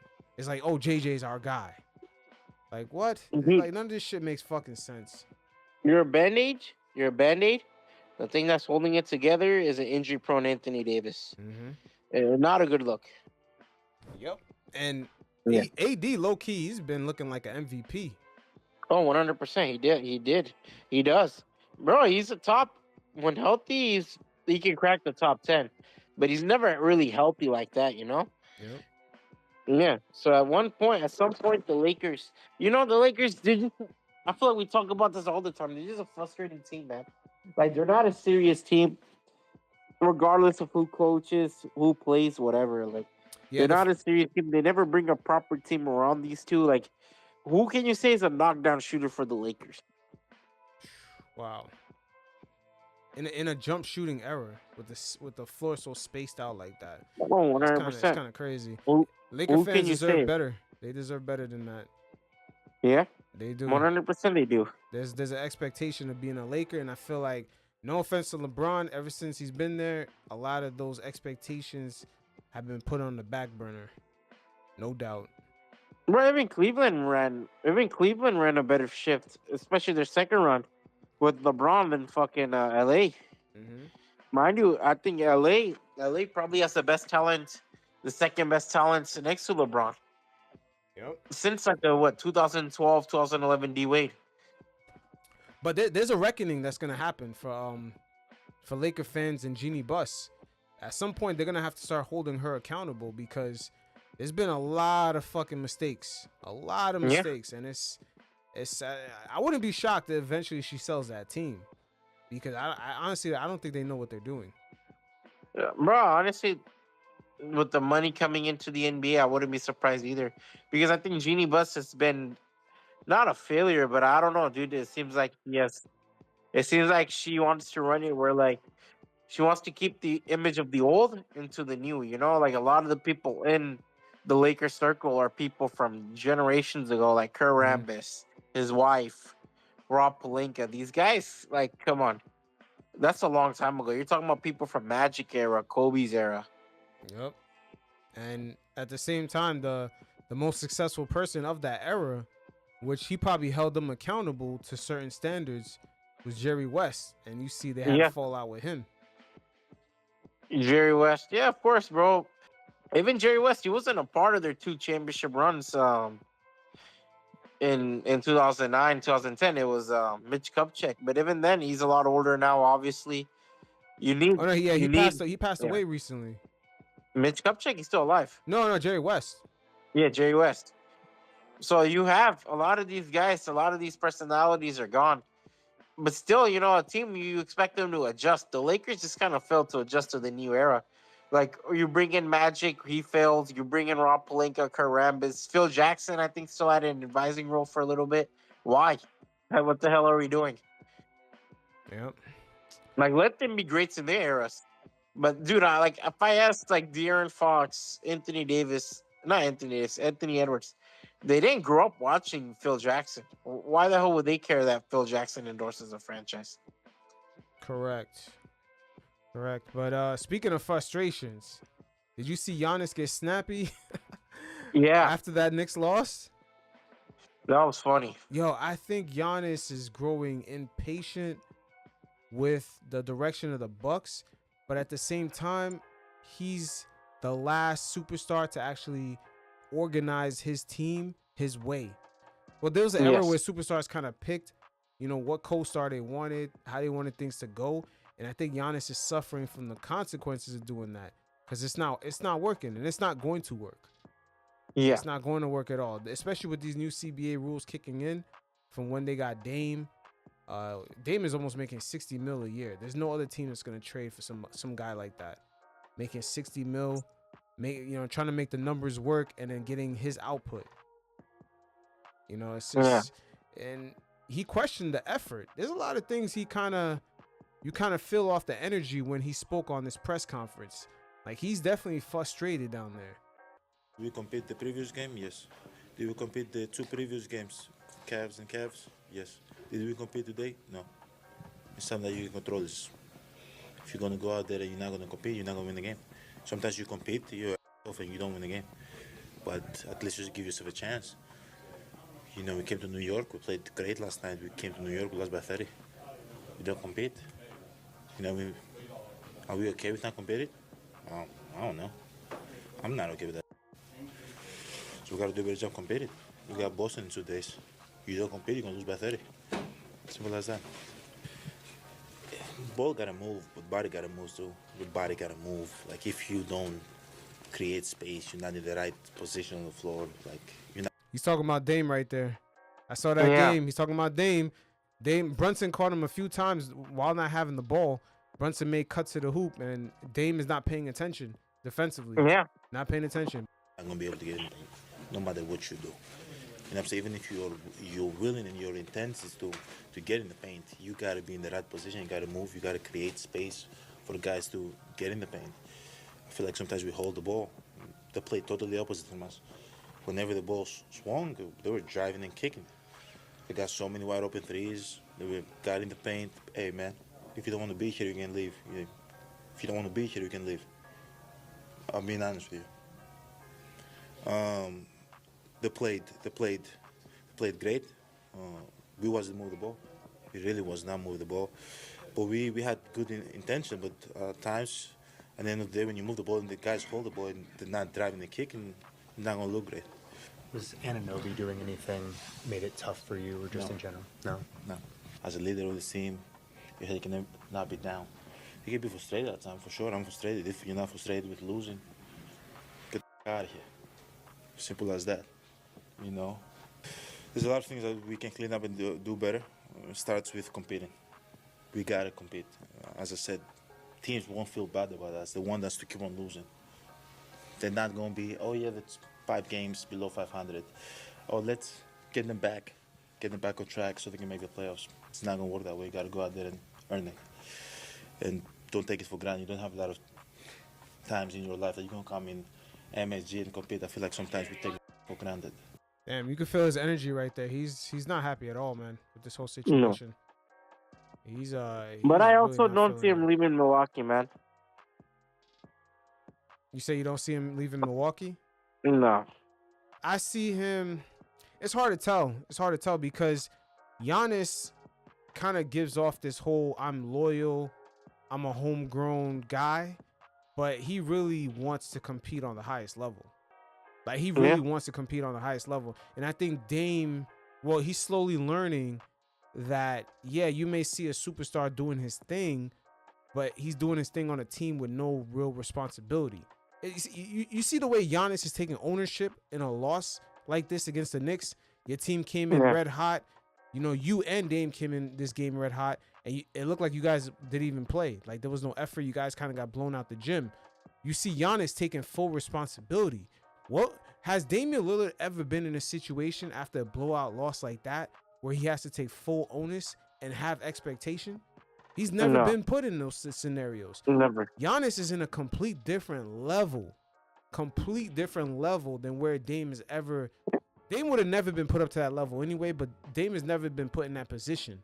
Well, Dame never been a top 5 player in the league. Yeah, he's always had like kind of, I don't want to say superstar, but kind of star player. Borderline. Nah, he kind of had star player accolades or prestige, I should say. Yeah. He's had star player prestige, but he's never had real star player responsibility. And I think, I'm telling you, this is Dame's first reality check that, hey, you know, we see you was able to launch a rap career in Portland. Had you been on a team that had expectations, we not sure if we could have ever heard Dame Dollar in a couple of rap tracks. You know what I'm saying? Like, Yeah. there's no major superstar that has the time to get off a couple of rap tracks and everyone hype it up. Because he's in Portland, he got that off. But now he's in Milwaukee. They have expectations. They have Giannis.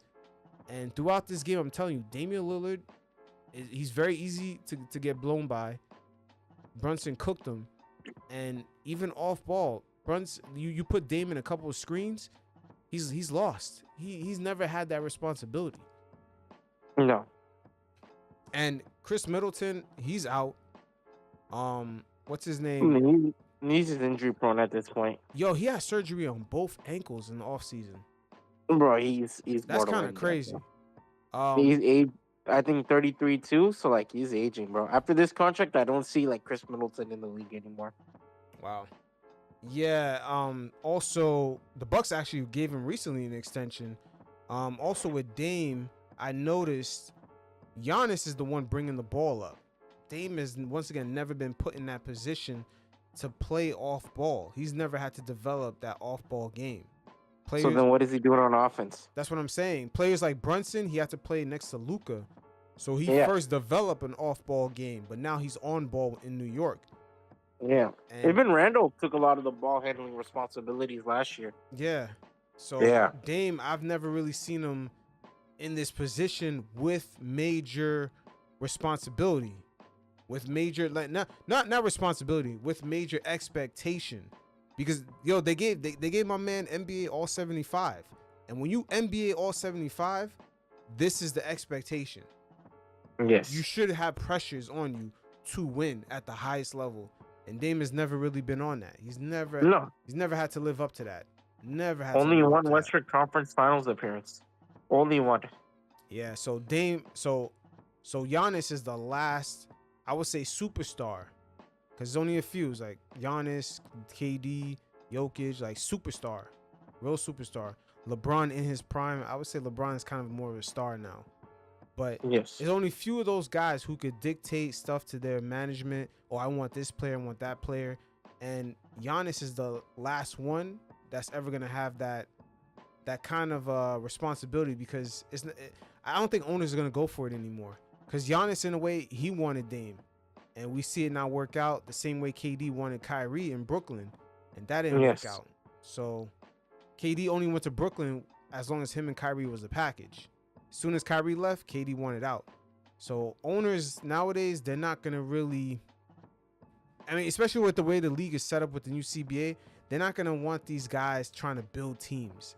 It's not their full-time job. They just got to be the player, maybe, you know, have input on the coach, but you're not choosing the personnel. Like, you're not choosing the personnel at all. And Giannis is one of these players. He got lucky.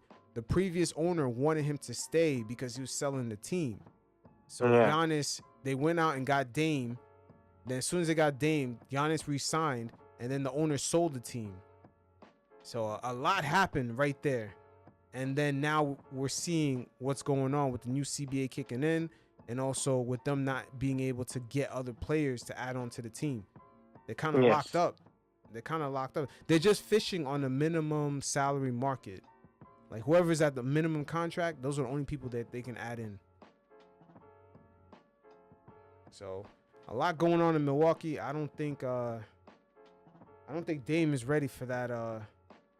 He's not about that life, man. He's like, you could just tell on the defensive side of the floor. He's never been held to that level of accountability. I think it's easy to make empty rhetoric when you're on the Portland Trail Blazers and game time. You have one great series against the Oklahoma City Thunder. Yep. When was the last time we heard about Dame dropping a track? It got real quiet about that, right? Honestly, I thought they were all like dog shit. I'm gonna be honest. Nah, but it doesn't matter. Some of them were dope. So I'm not gonna lie. Some of them were Huh? dope. But I'm gonna say this. Yeah. You had the accolades of a star, but none of the responsibilities. So now the responsibilities come in, and we're seeing Dame not look sure. He doesn't look the happiest. Things are different, man. Things are different. The NBA life changes when you leave that small market Portland that everybody was telling you, hey, if you're really about winning, you got to get out of there. You know, LaMarcus Aldridge told Dame that shit years ago. Yes. Everybody's like, yo, is Dame? Remember that used to be the narrative like 4 years ago? Oh, why is Dame? Is he gonna die in Portland? Why is they're gonna let his career go to waste? Like, Dame, you gotta leave. You gotta leave. And he says shit about ring culture, making up all types of phrases. I don't know, man. How like he wants to be above the grind. It's if I were to win the championship, it's gonna be with this only franchise. Yep. And the franchise realized it too. They realized, yo, we're not winning with this guy. We're not winning, and we need to rebuild. Like they kind of forced him out. Yeah, they had to force him out. You remember they're like, yo, we'll trade you whatever team gives us the best asset, whichever team you prefer. But we're kind of done. Yeah, because before he got traded, he said he showed up to training camp, and they sort of escorted him out. Yeah. So it's like, bro, your relationship is done here. They're trying to fully move you.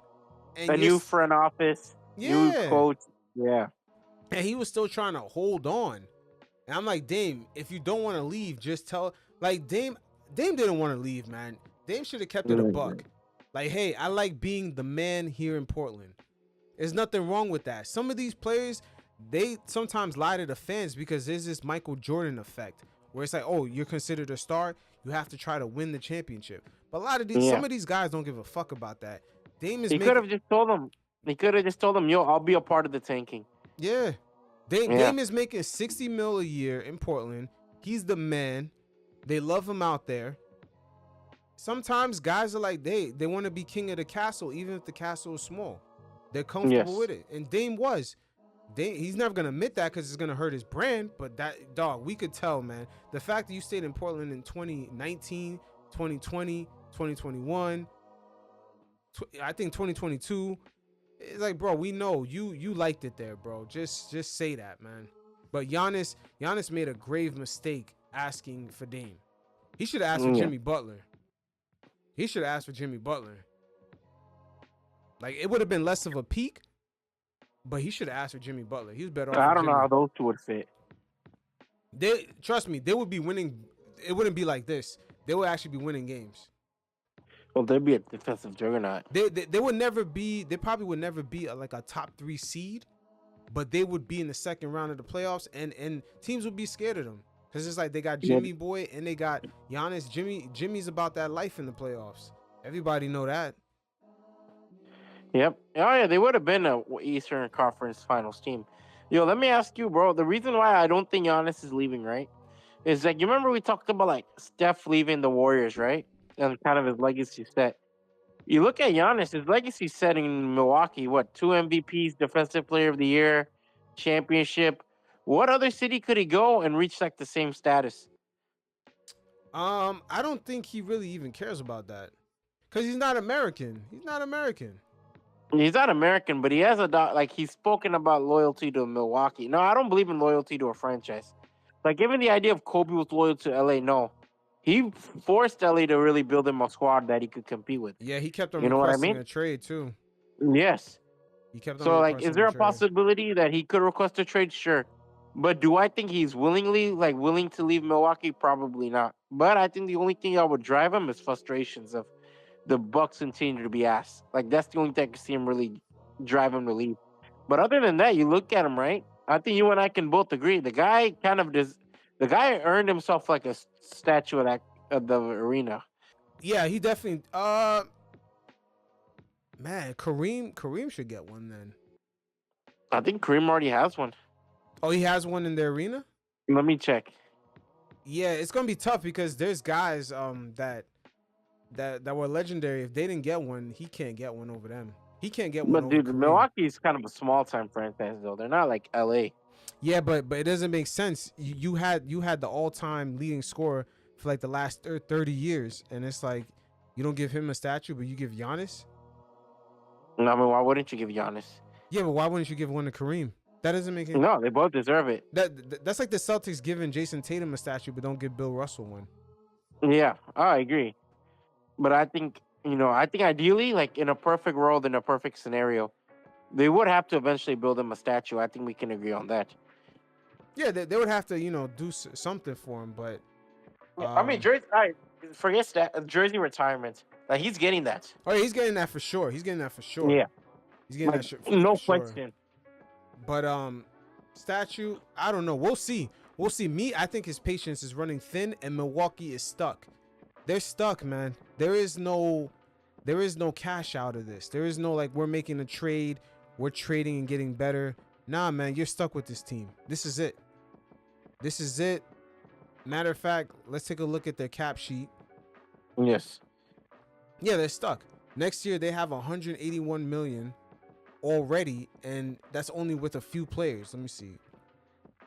Yeah, I mean John Horst. That's he's only a with good 12 finesser, players. but They have 100 up to 181 million dollars with 12 players. That's crazy. 12 players, 181. So they're gonna be fishing in the two-way contracts, minimum salary contracts. This is it, bro. This is it. I'm keeping it a buck. This is it. Like there's no way in hell someone's trading for Dame, who makes 54 million next year and 58 for 26, 27. Like nobody's trading for Dame, and Dame is gonna be what, 35, 36. That doesn't play defense, has no attention to detail in the smallest things of the game, because he never had to in Portland. And for the most part, Dame is a volume shooter. He's always been a volume shooter. Dame is a small market franchise merchant, man. Let's be honest. Like when you're on a small franchise, you don't have the same pressure. Portland hasn't had pressure since what, 2014, really, to become something. Yeah, I wouldn't be shocked if Milwaukee trades Giannis and just gets out of paying all that money, and eventually end up trading Dame for something. Just get out of paying all that money. Yeah, it probably be on his terms. Yeah, it probably would be. Yeah. But the money just, it doesn't matter. To trade these contracts for 54, 58, 62 million like Giannis has and Dame has, man, the money has to match exactly. Yeah, and Oklahoma's gonna pick up the phone anyways. And Brook Lopez is kind of aging a little bit. No, he's done. Bro, he has back injuries, man. That's not good for a center. That's horrible. For like someone almost close to their 40s, that's horrible. Yeah, they're pulling AJ Johnson a lot of minutes. They're 19-year-old. Yeah, man, what they're gonna need to be good is Dame to pick up the smaller details of the games that he didn't really have to focus on when he was the star in Portland. They're gonna need AJ Green to develop, and they're gonna need whoever they draft going forward to come in and be impactful. They should think about drafting a 4-year college player that has experience, and having him come up in their bench unit. And they're gonna have to hope one of these role players hit. Players like Gary Trent Jr., Taurean Prince. They're gonna have to hope one of these guys stay for the minimum and be effective. The Bucks haven't been good in developing talent in a long time, if we're keeping it real. Yeah, it's just, and the Chris Middleton contract is crazy. It's awful. I'm pretty sure he's gonna opt into that player option. I mean, dude, he's never healthy. Of course he is. But the Bucks haven't developed. Like, when is the last time can you say a Bucks has developed their talent? I have no idea. Exactly, bro. Like Giannis. We're thinking 2014, 2015, 2016. Yeah. They've been getting like the PJ Tuckers, the Bobby P's. Who else was on their bench? Established guys. Yeah. Pat Connaughton. Yeah, they get all these. Yeah. They had Dante DiVincenzo, but they kind of let him go. Yeah. Dante, because he tore his ACL and he kind of wanted out at that point. Okay. Remember he tore his ACL? He tore his ACL during the Miami Heat series in 2021. Okay. Yeah, yes. So I mean, they're stuck. They're, like I said, they have 12 players next season at $181 million. That's already almost at the second apron. That's already there. So And plus, by the time they add the 2 ways, yeah, they're gonna. Damn, this is too close, man. Too close. And they're gonna come back with the same team. Everybody's a lot older. Yeah. And they're gonna lose Taurean Prince, and that does not include Taurean Prince and Gary Trent Jr. That 181 for next year. Mm-hmm. That's crazy. But Taurean Prince is a journeyman at this point. That's what I'm saying. But they're gonna have to re-add brand new journeymen for the next season. They're gonna have to find new ones. You're always gonna have that. I mean, they've done that for the past 2 seasons. Remember Patrick Beverly last year? I think Joe Ingles one of these years they signed Joe Ingles too.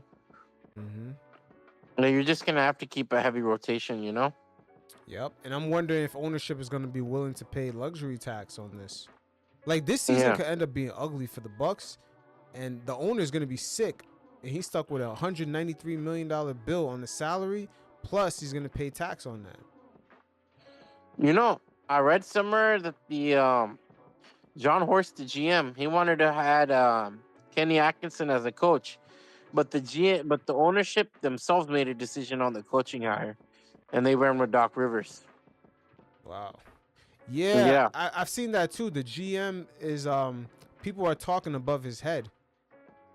I've seen that. Like Doc Rivers doesn't even talk to him. He speaks directly to the owners. That's a bad sign. Doc Rivers, for whatever reason, owners love him. Yeah. He must really be good. He must be really good at talking to owners. But he you know must what's be so very funny? charming. Yeah. You know what's so funny? The owners never hired the current GM. He's from the previous owners. Yes. So and the previous ownership sold it, right? The Bucks were sold after their championship run. Yep. Yeah. They were sold a year. They were sold last year, right after they got Dame. Yes. So clearly it's like 2 different visions, right? And John Horst, he for the most part, I like him as a general manager. I think he's done a good job since he's been in Milwaukee. But clearly, I guess people have different visions of what he is. Yep. But we'll see. I mean, it's going to be tough out there for Milwaukee and their fan base, but they got some real decisions to make over there. And I'm not sure if the owner is going to be willing to pay deep into the luxury tax. Like if the Bucks really don't want this to get blown up too fast, they have to perform at least decent this season. They can't fully tank. Like, you know what I mean? Like right now their record, they look like a tanking team. Oh, they're horrible. They're like with the Utah Jazz. But that's not good. Like that luxury tax bill is crazy. It's almost like for every dollar spent, you got to spend 2. Yes. That's crazy. Like their bill is at $193 million right now. I think the cap was like 188. The second It's a horrible look. The second it's a horrible look. Yeah, it's crazy. It's man. And then next year the owner's gonna pay into the tax again. And then I believe their their first round draft pick, if they have one, gets pushed back 7 years out, gets pushed back to the end of the first round.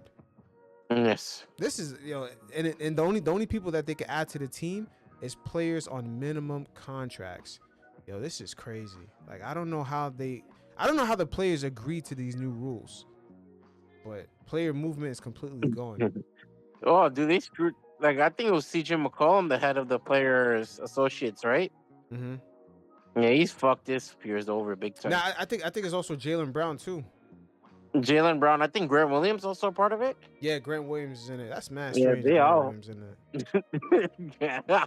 Like he's not even liked around the league, but how the hell he's repping the players? Yeah, Grant Williams, bro. He got chased out of Dallas by Luka in like less than half a season. Yep. Yeah. Oh man. That's a weird name to bring up. I can't lie to you. Imagine Grant Williams made your future decision. Yeah, it doesn't make any sense. A career average role player. Man, the NBA, man, is gonna have a lot of issues with development here in the US. They're gonna have a lot of issues. I can see that already. Yeah, Scoot, he's only really had one good game this season. Yes. There was a game where I see he was really efficient. I forgot who was it against. He had like a bunch of assists. It was against the Golden State Warriors. Yeah. Yeah, against the Golden State Warriors, he was killing it. He had 22 He had 22 and 4 assists. And he only had 22 2 and 4 turnovers. assists. Yeah, only 2 Yeah. turnovers. So, yeah, he looked decent in that very first game. But other than it might have been the Warriors. Maybe they was getting their defense right. Yeah, I mean it's a brand new roster, right? So But yeah, once again, that G League Ignite. I mean, the only person that's kind of saving their rep is the kid out in Houston, Jalen Green. Jalen Green. Yeah, because the Portland Trailblazers, they end up losing by 45 points to Memphis, who have a ton of injuries, man. That shit is crazy. They lost Even him? My bad. They lost by 45 points. Yes. And one starter only had 10 plus points. That's crazy. One starter had 10 plus points. 23 turnovers. That's fucking crazy. That's unheard of, man. Yo, the Grizzlies just have a ton of injuries. Yeah. I think Grizzlies right now have Vince Young out, and they have John Morant out. Jaren Jackson dominated that game. Yeah, but to lose by 45 like that, man, is... No, that's embarrassing. And they got Chauncey Billups as a coach? Yeah, Chauncey's trash. Nah, he's not trash. Like, he has more than enough experience. Is that Portland just has no direction. I don't know. I'm not very fond of Chauncey Billups as a coach. I'm gonna be honest. Wow, why you say that? Bro, I just don't like. There's nothing I've watched like limited Portland games.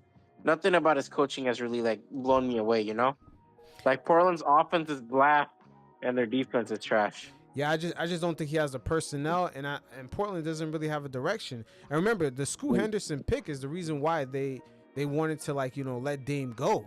So we're seeing slowly why teams okay, we're gonna get out of the Dame sweepstakes, and now we're gonna go with the pick that we have, that we low key was trying to trade around for the longest, and this is the results.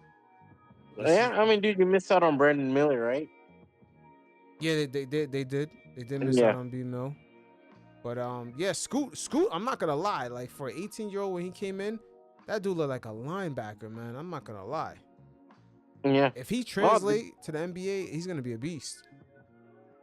Yeah. Oh, Scoot's like, dude, like his build is nice, but I think the lack of he's average athletically, not really a good shooter.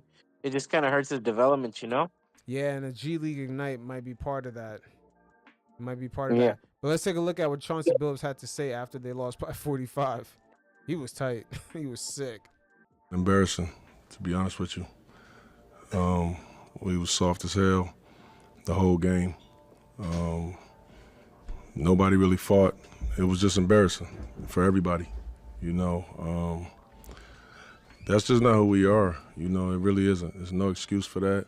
And you have a lot of rough nights in this league, obviously. But I don't even care. It just wasn't even that. It was like our guys just showed up because they had to be here but didn't want to play, didn't want to actually work. And that's embarrassing. It's unfortunate that we had to go out there in front of our fans, who paid their hard-earned money to come and see their favorite team play, and we show up and do that. It was embarrassing, man. It was embarrassing. I told them that anybody that sleeps well tonight, you're a loser. It's just that simple. You're a loser. You sleep well after this one, you're a loser.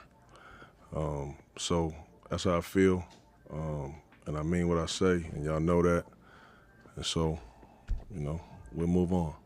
That's on me. I'm the leader of this, I'm the leader of this is our team, but I'm the head of this, So to me, I take that very personal, because I don't have none of that, not one bone of that in my body, to just lay down.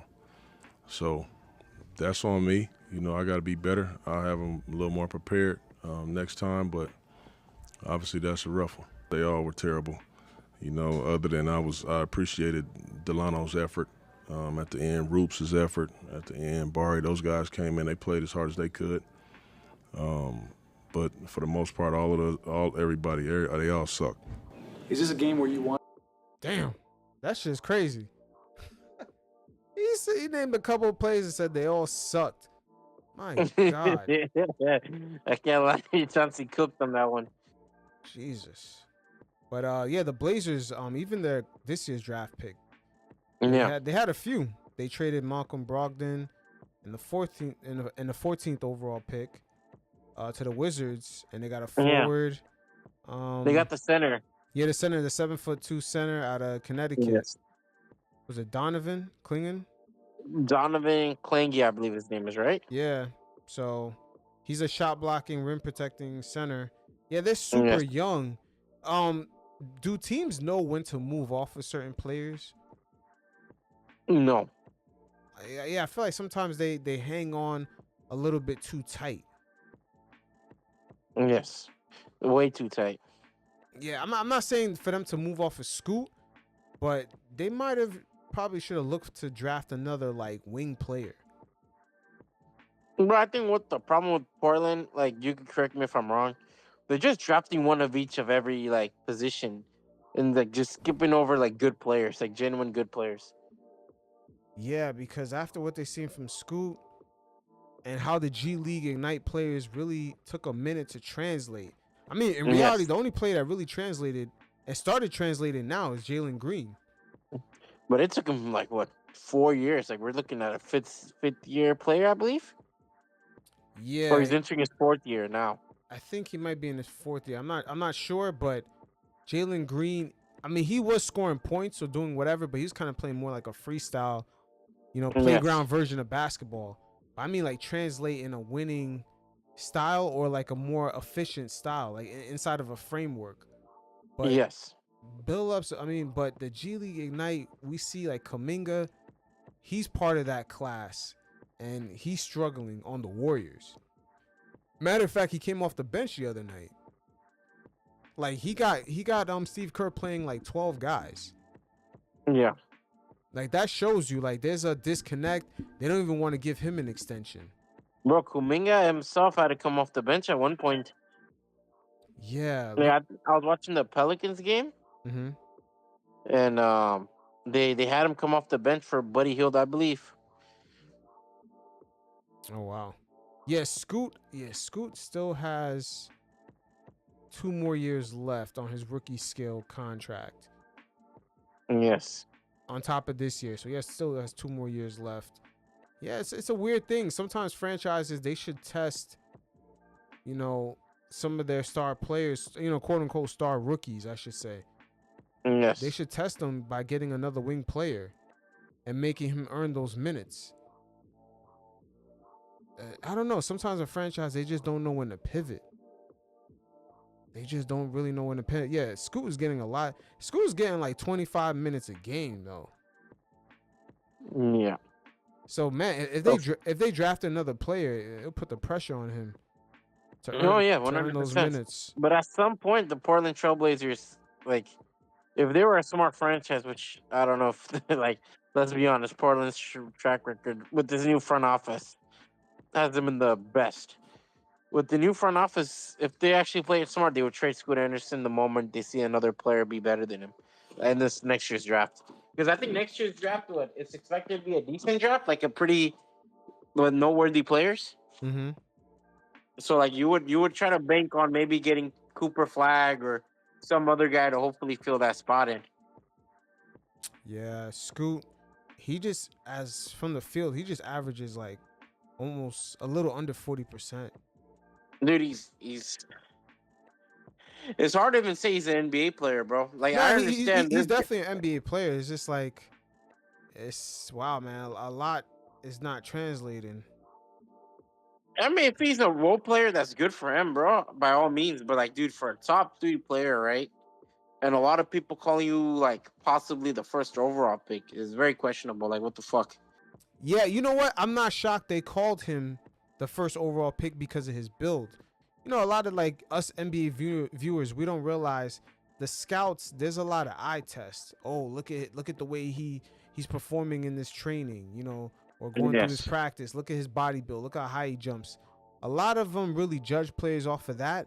But we've seen too much like Jalen Brunson's, too much Jokic, guys who don't necessarily have they're not jumping out the gym, but the IQ, the smarts, the tenacity, the intangibles, it's all there. The skill set, it's all there. A lot of the draft experts, I feel like they have to sell a player visually being good to like a GM or ownership. There's a lot of visual tests where they're like, okay, we're gonna use this pick on this guy. Look how he looks at it. Look how high he jumps. Look at his build. But to say, hey, we're gonna spend a high pick on Brunson or Jokic, you know what I'm saying? Like, even though like Brunson has a huge resume before he came into the NBA. Yeah. He won the NCAA tournament twice just for him to be in the second round. Yeah.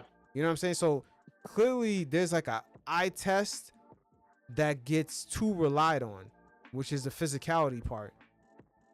But a lot of maybe the mental is not really taken into consideration, and the player's relationship with the game. That's very important. That's something that doesn't really get talked about too much. Their relationship with the game. Like, okay, how do they approach the game?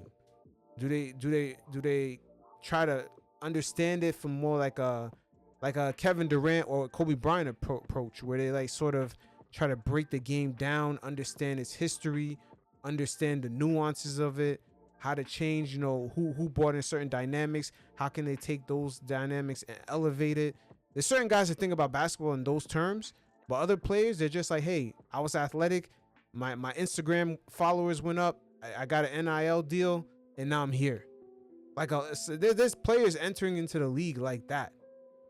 Like, yo, I was 13, I was already 190 pounds, I was 6'5", and I was dominating. You know what I mean? Like, there's a lot of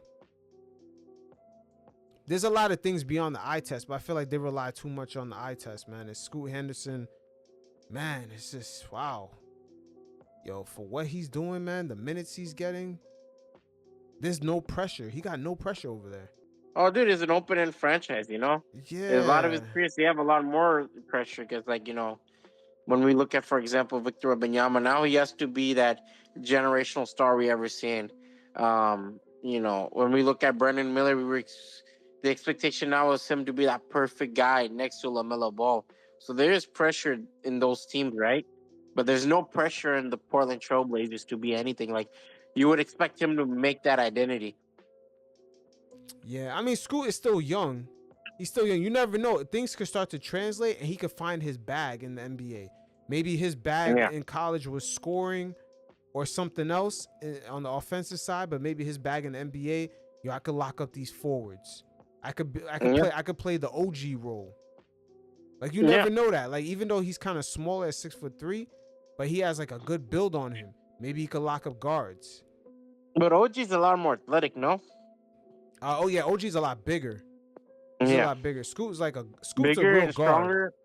Yes. Yeah, Scoot's a real guard, but he has size, he has girth on him.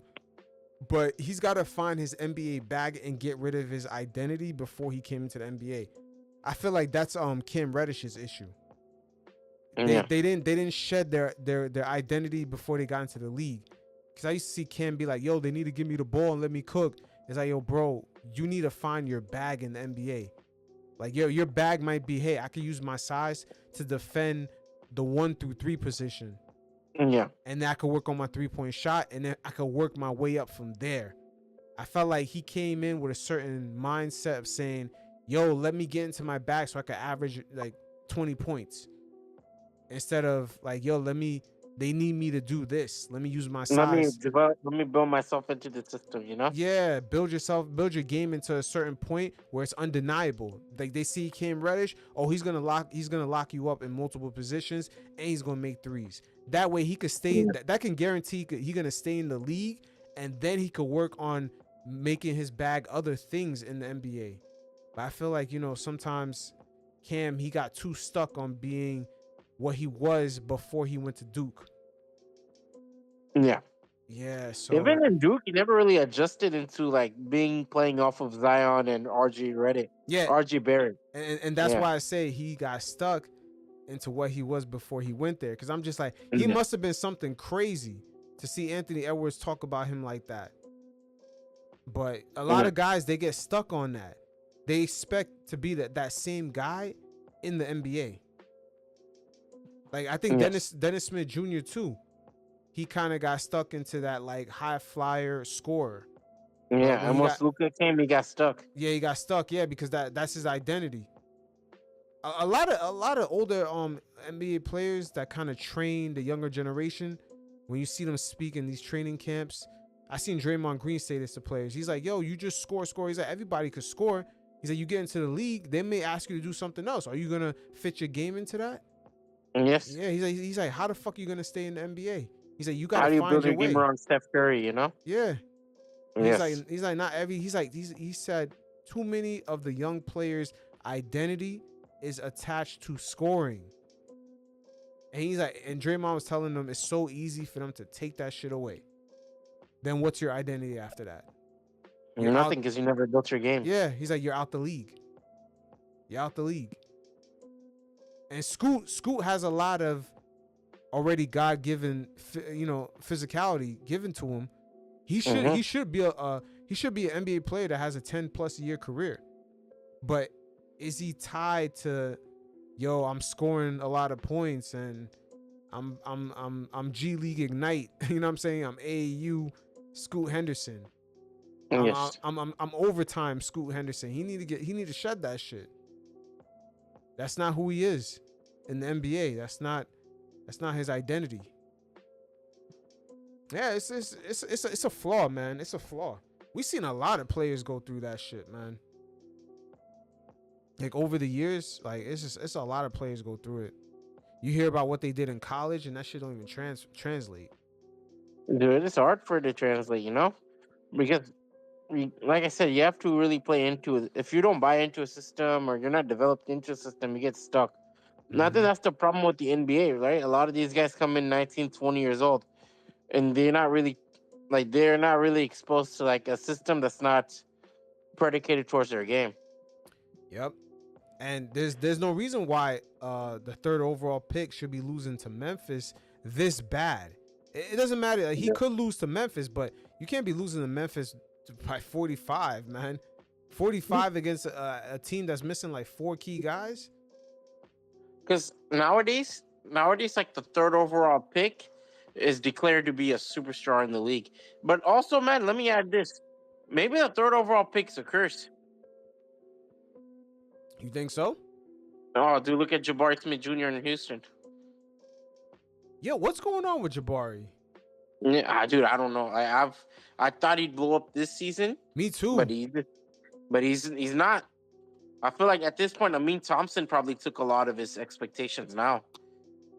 You think that expectations with Udoka, it kind of changed the way he approached the game? Like it's more like okay, now you have to score. This is what we was talking about earlier. Now you have to score your points within this framework that we have. Yes. Can you get your 18 points on 8 shots instead of no, can you get your 18 points on 12 shots instead of, or less than that, instead of you jacking up 21? Because bro, there'll be games I watch of Houston and I forget he's a basketball, like I forget he's a part of the Houston Rockets. Yeah, when I went to the Houston game, I forgot he was there. I was looking at they have another player coming off the bench. Was it Eason? Sorry, Eason. Yeah, he's like he plays. Hooper. Yeah, he plays good defense. I was like, fuck, who is that guy? He plays. I love Tari Eason. Balling. Yeah, really good defense. Yeah, Houston is very switchable. Very switchable oh yeah, their team. defense is great, right? And Jabari, on paper, on size, everything, you would think he also fits into that mold of what Houston's trying to do. But I don't know. I think with him, it comes back to the same problem. You're the man in your university, but now you're playing next to Şengün, who's the Rockets extended, and they made it clear that, yo, he's our star. You're playing next to Jalen Green, who the Rockets made clear that he's a star. Amin Thompson, an upcoming younger player. You look at Freddie VanVleet, obviously, Dylan Brooks. So a lot of your shots are going to be taken, right? But you also have to adjust to that and kind of build your game around being a more off-ball player. I think Jabari, he hasn't really built that. Not only on the offensive end, I just don't really see him that significant on defense. Yeah, and like you said, the shedding the identity, because now Houston, I don't want to say that is Şengün their power forward or center? Power forward. See, that's the thing. Now, Jabari, I'm pretty sure coming up, and especially in the United States, people knew his name. He knew who ranked higher than him. Now, all of a sudden, a dude you never heard of out of Europe took your spot. Like, you know what I mean? Like, how does he react to that? And it's the same thing with Scoot. Is Scoot adjusting to the fact that there may be players in his draft class or below or above him in the other draft class that he never heard of, and they're doing their thing in the NBA, and he's like, whoa, everyone knew my name, but yet I'm averaging less points than him.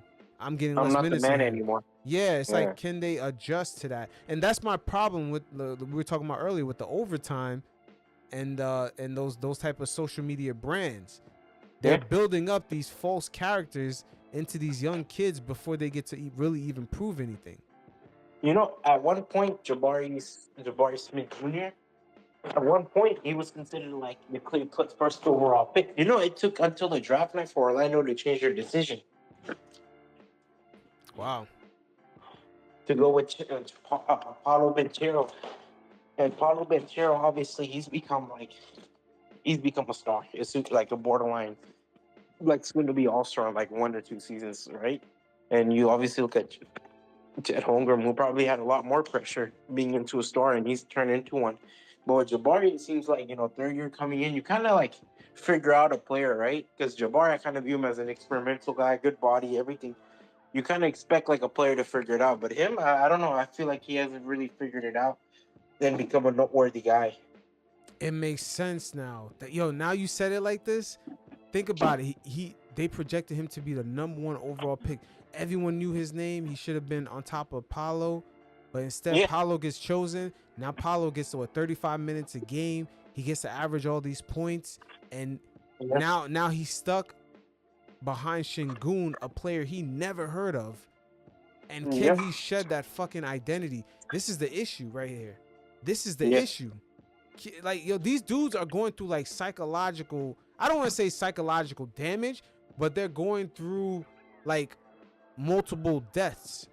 Like, they have to let that 17-year-old to like 14-year-old kind of caricature that they built up. They gotta let that shit die as soon as they come in the NBA. It's all being an adult, right? Yeah. Now you kind of have to grow up. But also, like, dude, I think, like, let's be honest, I think Chet Holmgren had more pressure into becoming a star than Jabari Smith. But think about it. To be perceived to be the #1 overall pick, the consensus. Yes. That means your name is well known. You're up there. No, you're up there. Like, since high school, right? Like, since freshman year of high school, you've been up there. Yeah. That's tough. Yeah. That's tough. And to be sitting behind Şengün, it makes sense why he's struggling. Yeah. Oh, 100%, bro. Because now now the ball is in a lot of hands. Like, is in Freddie VanVleet's hand. Is in Şengün, Jalen Green. Mm-hmm. Then you have a lot of the guys that rather like develop. Like, if you're Houston at this point, like, why? I think Torrey Eason is from the same draft class. He's much more significant, and he embraces his role much easier than as compared to like Jabari Smith Jr. Right? Yep, it all makes sense now because I'm looking at Jabari, and Jabari got 2 years left on his deal. Yes. So I think extensions work like coming into your 4th year, right? All-Star break coming into your 4th year. Yeah, it's gonna be 12 million. It's gonna be 12 million for next year for him. Yeah. Yes. So I'm asking, like, how does like extensions usually work? Oh yeah, next season, before the start of next season, Houston can give him another extension, which would be his first like. So 3rd year. Yeah. So after the 3rd year. Yeah, so basically, before next season starts, before October 23rd or whatever it is, him and Houston would have to come to a deal. So right now, he's basically playing for his money right now. So yes. He's basically in a contract year right now. And if Houston doesn't, he's unrestricted. No, he's restricted free agent. Yeah, he's restricted. Yep. So he's either a signing trade or a cheap ass contract. Wow. So right now he's playing with pressure to play well. So by the time this summer can hit, they can talk real extension. Yeah. And he's trying to max it because he's a 2nd overall pick. So him coming to the full max of that rookie scale extension is really high. That number is really high. 3rd overall pick. Yeah. Yo, but here's another politics with teams. Sometimes when they don't want to pay guys, they sort of put them in a position where they're not set up to ask for the full money at the end of that. Like, look at RJ Barry. He couldn't get the full max for third overall because the Knicks now put him in a position where he was the third string guy behind Randall and Brunson. Yes. So and also with him, it's like a lot of situations change right during this time. Because you remember they had like remember when they had that weird forward situation in New York, where it's like Marcus Morris Sr., Bobby Portis, Julius Randle. So they kind of made it a weird, like he's seen culture changes so many times. So they use that against him, right? And I think the Rockets would probably use this against him with Steven Silas and Emi Udaka. Yeah, I mean Houston just right now they only gave Şengün a good amount. They lowballed both of them. No, but they gave Jalen Green like a shorter term. Yes. They basically gave Jalen Green a tradable contract where they can get rid of him. Because they're not sold on either of those guys. That's why like Rockets was they're more sold on Şengün than they are Jalen, but because of Şengün's injury, they were much more hesitant to give him an extension a lot sooner. This is tough. A lot of these guys got paid a lot sooner. I think Franz Wagner got paid at the start of the offseason. Same with Scotty Barnes and Kate a lot sooner. Yeah, Jabari. This is a tough season for Jabari to not play well and see Paolo balling out like that. Oh, Paolo Banchero's balling out. Chet Holmgren, and I believe Mobley's from the same draft class. Yeah, Paolo's gonna get paid. He's gonna get paid. Paolo's gonna get. Well, all of them are getting. I think Evan Mobley might be from the same draft class, or he's from the Kate Cunningham draft class. But the same way Paolo's in position to get paid, like he gets the minutes, he can ball out. There's no real expectation. Jabari should have been in this young Houston team when he first arrived. He should have been in the same position. Yes. But now when you see Fred VanVleet, Dylan Brooks, they draft Reed Shepard, Amen Thompson. Wow, is this? Oh man, this is kind of crazy. Houston a lot of personalities in one basketball. Yeah, and Houston sent Cam Whitmore to the G League. Yeah, they sent Cam Whitmore to the G League. Like they're not playing. Like they want these guys to play a certain way. And I think they're gonna trade. Yeah, and they're gonna trade Jason Tate too, sooner or later. Wasn't he playing well last year? He played okay, but he's a lot older. Yeah, he's 29. He's getting paid $7 million. Man, this is crazy. Imagine Scoot Henderson was in this role. Scoot will be going through it right here. Yo, you know what's so crazy? If Jabari Smith was in Portland, he would be in position to get that money that Paolo was gonna get next year. He would have been getting the minutes, 100%. Getting the shots off, and then Scoot would actually be in his proper role in this Houston team. He would actually be in his proper role. He would be like a 25-minute per game guy, playing good defense around the perimeter. Udoka's not gonna let him take a bunch of shots. He would have been in his proper role, flourishing on this team, but he wouldn't get the max money. But Jabari on Portland, I think his numbers would be way higher than what it is here. Yeah. Wow, like it's so crazy how these things end up working out.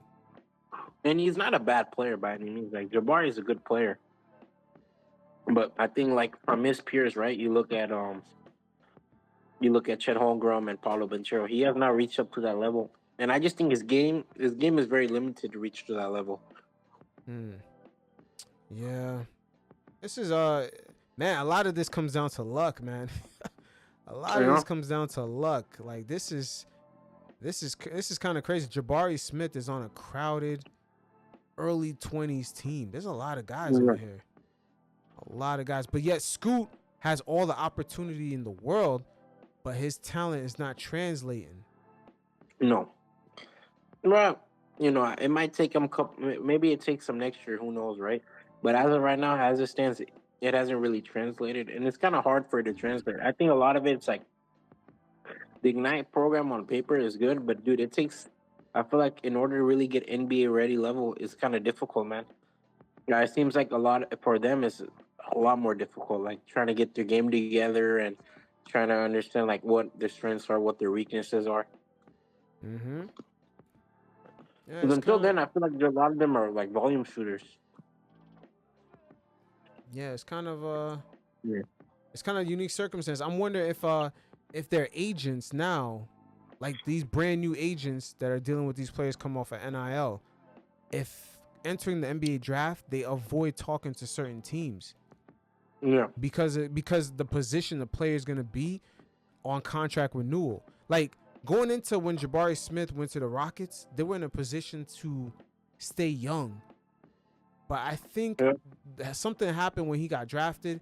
They got Ume out of nowhere because they were never in position to get him until that Boston situation. Yeah, that Boston situation. And now all of a sudden they got older players on this team. So now he's not even in a position to get a max or just to get some output to produce numbers to get a max rookie scale extension. But had he got drafted to Portland, man, he would have been in that position. Yeah, because Portland's irrelevant, right? Yeah. But the Rockets went from day and night shift to like, oh yeah, you do whatever you want to like, okay, now we're winning. Wow, that's tough. That's tough. Yeah, it's an unfortunate situation. Yeah, it's very unfortunate. It's very unfortunate for him because especially with the coach they have, he's not into. Ume is not set up to put these young guys in a position to get them paid. He doesn't care about he doesn't want to develop talent. Yeah, he's here to win. Yeah, it's extremely unfortunate for them. He's not gonna get them paid like that. It's just I don't really see it. Even Amen Thompson, even though like he kind of fits Ume archetype of a player that he wants, I wouldn't be shocked if Houston packages a lot of these guys for like a more polished player. I wouldn't be shocked. They want to. Yeah. Like the Rockets are trying to shop for whichever best player is available. Yeah, he's not in position. But hey, that's how it is. That's why I said like I'm wondering if agents nowadays they really kind of scout where these teams are at and they're trying to get their young players there. Like, hey, I got a first overall pick as my client, a potential like top 3 lottery pick. Let's get you to Portland. Because at the end of the day, 4 years from now, they're still going to be kind of building their team. They're not a free agent destination. So it's a guarantee you're going to get your shots up. You're going to get time to develop. And then by the time your deal comes up, you should be in a position to prove yourself where you can get a max deal. And that agent can also get a cut of that. I mean, dude, they're doing it with. You saw Alexander Sarr. He did everything to avoid going to the Atlanta Hawks. Yeah. Oh, yeah. That would have been a bad position for him to be in. 100%. Oh, it makes sense. Like he lacks development. But at the end of the day, it's on him to prove. Because right now he has the breathing room. He has the runway to. Because nobody cares about the Wizards. Yeah, to put up the shots, to produce numbers enough. So when that rookie scale extension comes up, he says, "Hey, let's max you out here because because remember he fit because he slotted in the first overall pick. He slotted to get a certain price point on his renewal. Yeah. The same thing for Scoot and same thing for Jabari. Scoot is probably gonna get a higher number, even with his bullshit performances, than Jabari. Yeah. Because Scoot has more freedom. Yeah. That shit is crazy. Wow. That shit is crazy. Scoot has more freedom to do whatever, right? Do you think this is gonna be a heavier trend that we're gonna see as the years go by and this new TV deal money comes in? Players avoiding certain teams? Yeah.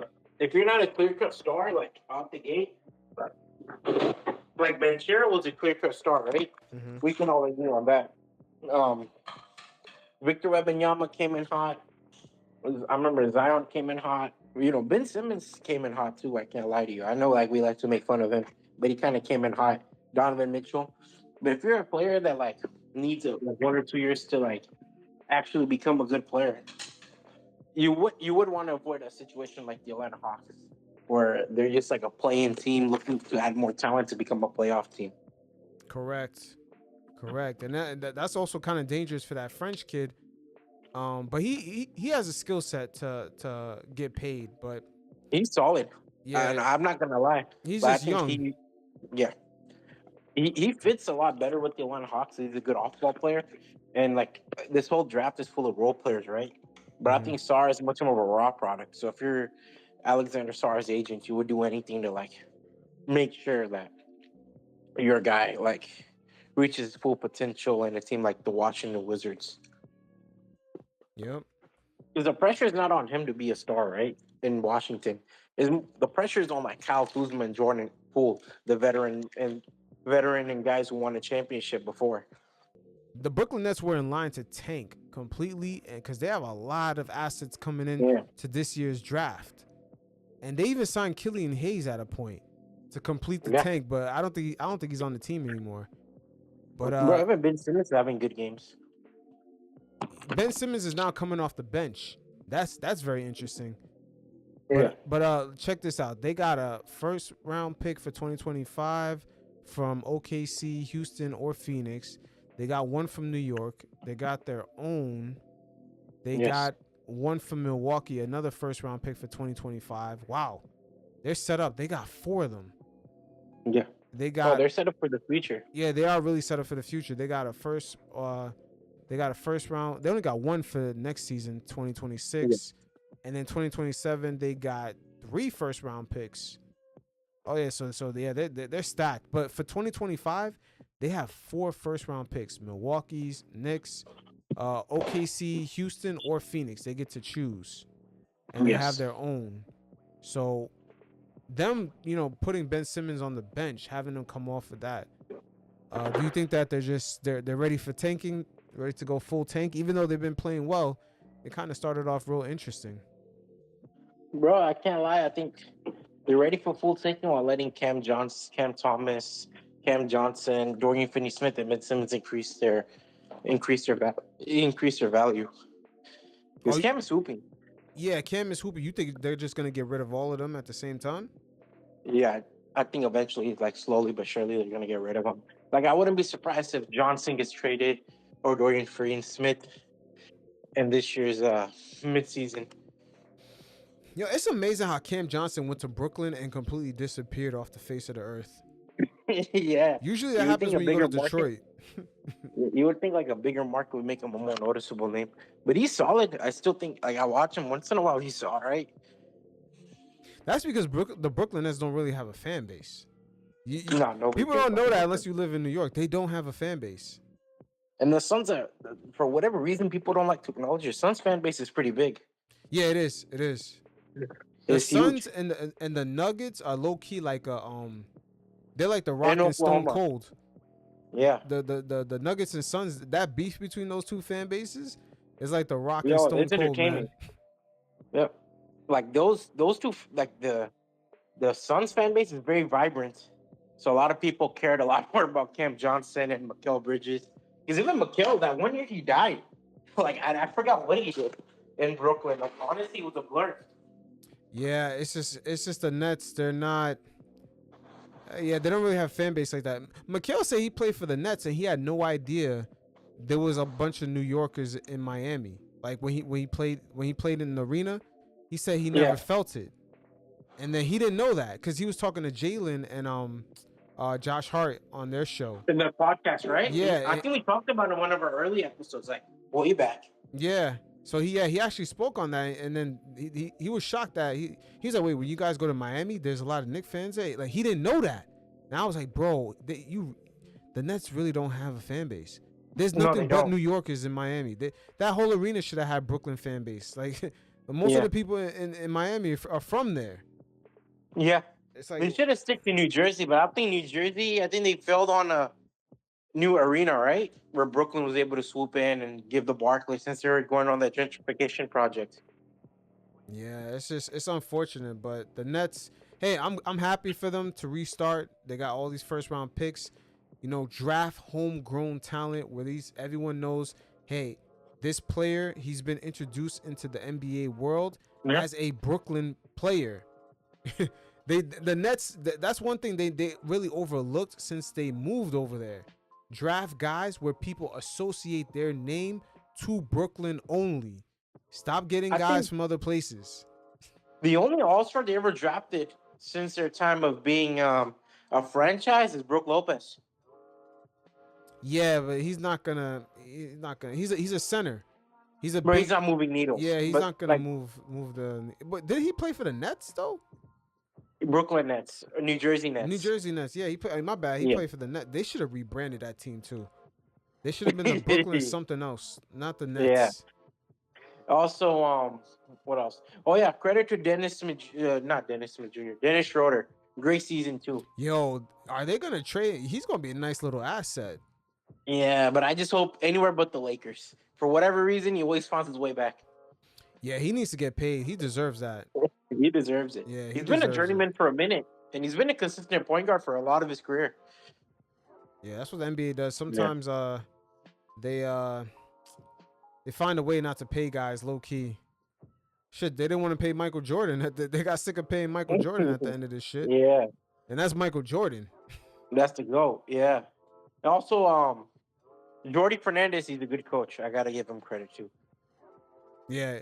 Yo, the Nets, like I said, they started off the season interesting, but I was like, man, they got 4 first-round picks for 2025, a draft that's supposed to be stacked.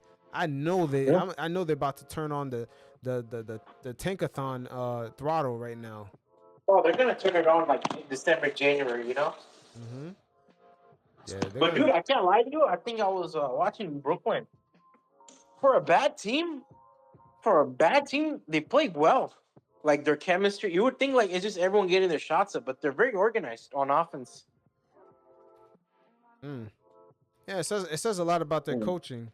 I mean, I gotta admit, their coaching great. Yeah, they did a nice little pivot. The Ben Simmons thing, they can't even get rid of him. They're stuck with him. I don't know why they traded James Harden for him, bro. That was a bad move. It was a very reactionary move. Bad move, and I can't wait to like Kevin Durant and Kyrie when they retire in the future to kind of spill the beans like of that franchise, because I don't think that franchise was ever ready for mega stars to be there. Like they never really developed their system. Like this is how we operate as a franchise. These are our rules.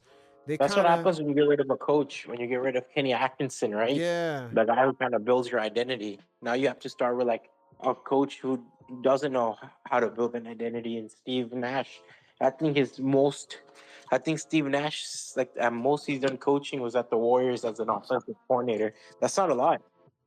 Mm-hmm. Even the way that they went to Brooklyn, though, they were like, the Nets didn't know nothing about it. I was like, wait a minute, the Nets had their own plans for that summer, and all of a sudden these two just drop in front of your doorstep. That's a weird way about going about things. It's just like franchises don't plan like that. Oh, all of a sudden everyone expected them to go to Brooklyn, New York. Yeah. Or mainland Knicks. Oh yeah, speaking of that, you heard Stephen A. Smith, he kind of dropped some insight to that whole situation during his beef with Kevin Durant. Oh, dude, I've been looking forward to this one. Bro, I got it right here. I can't lie. Those two always hate each other, man. Yeah, they do. Stay beefing. Yeah. All right, I'm gonna play it right here. I don't think Kevin Durant.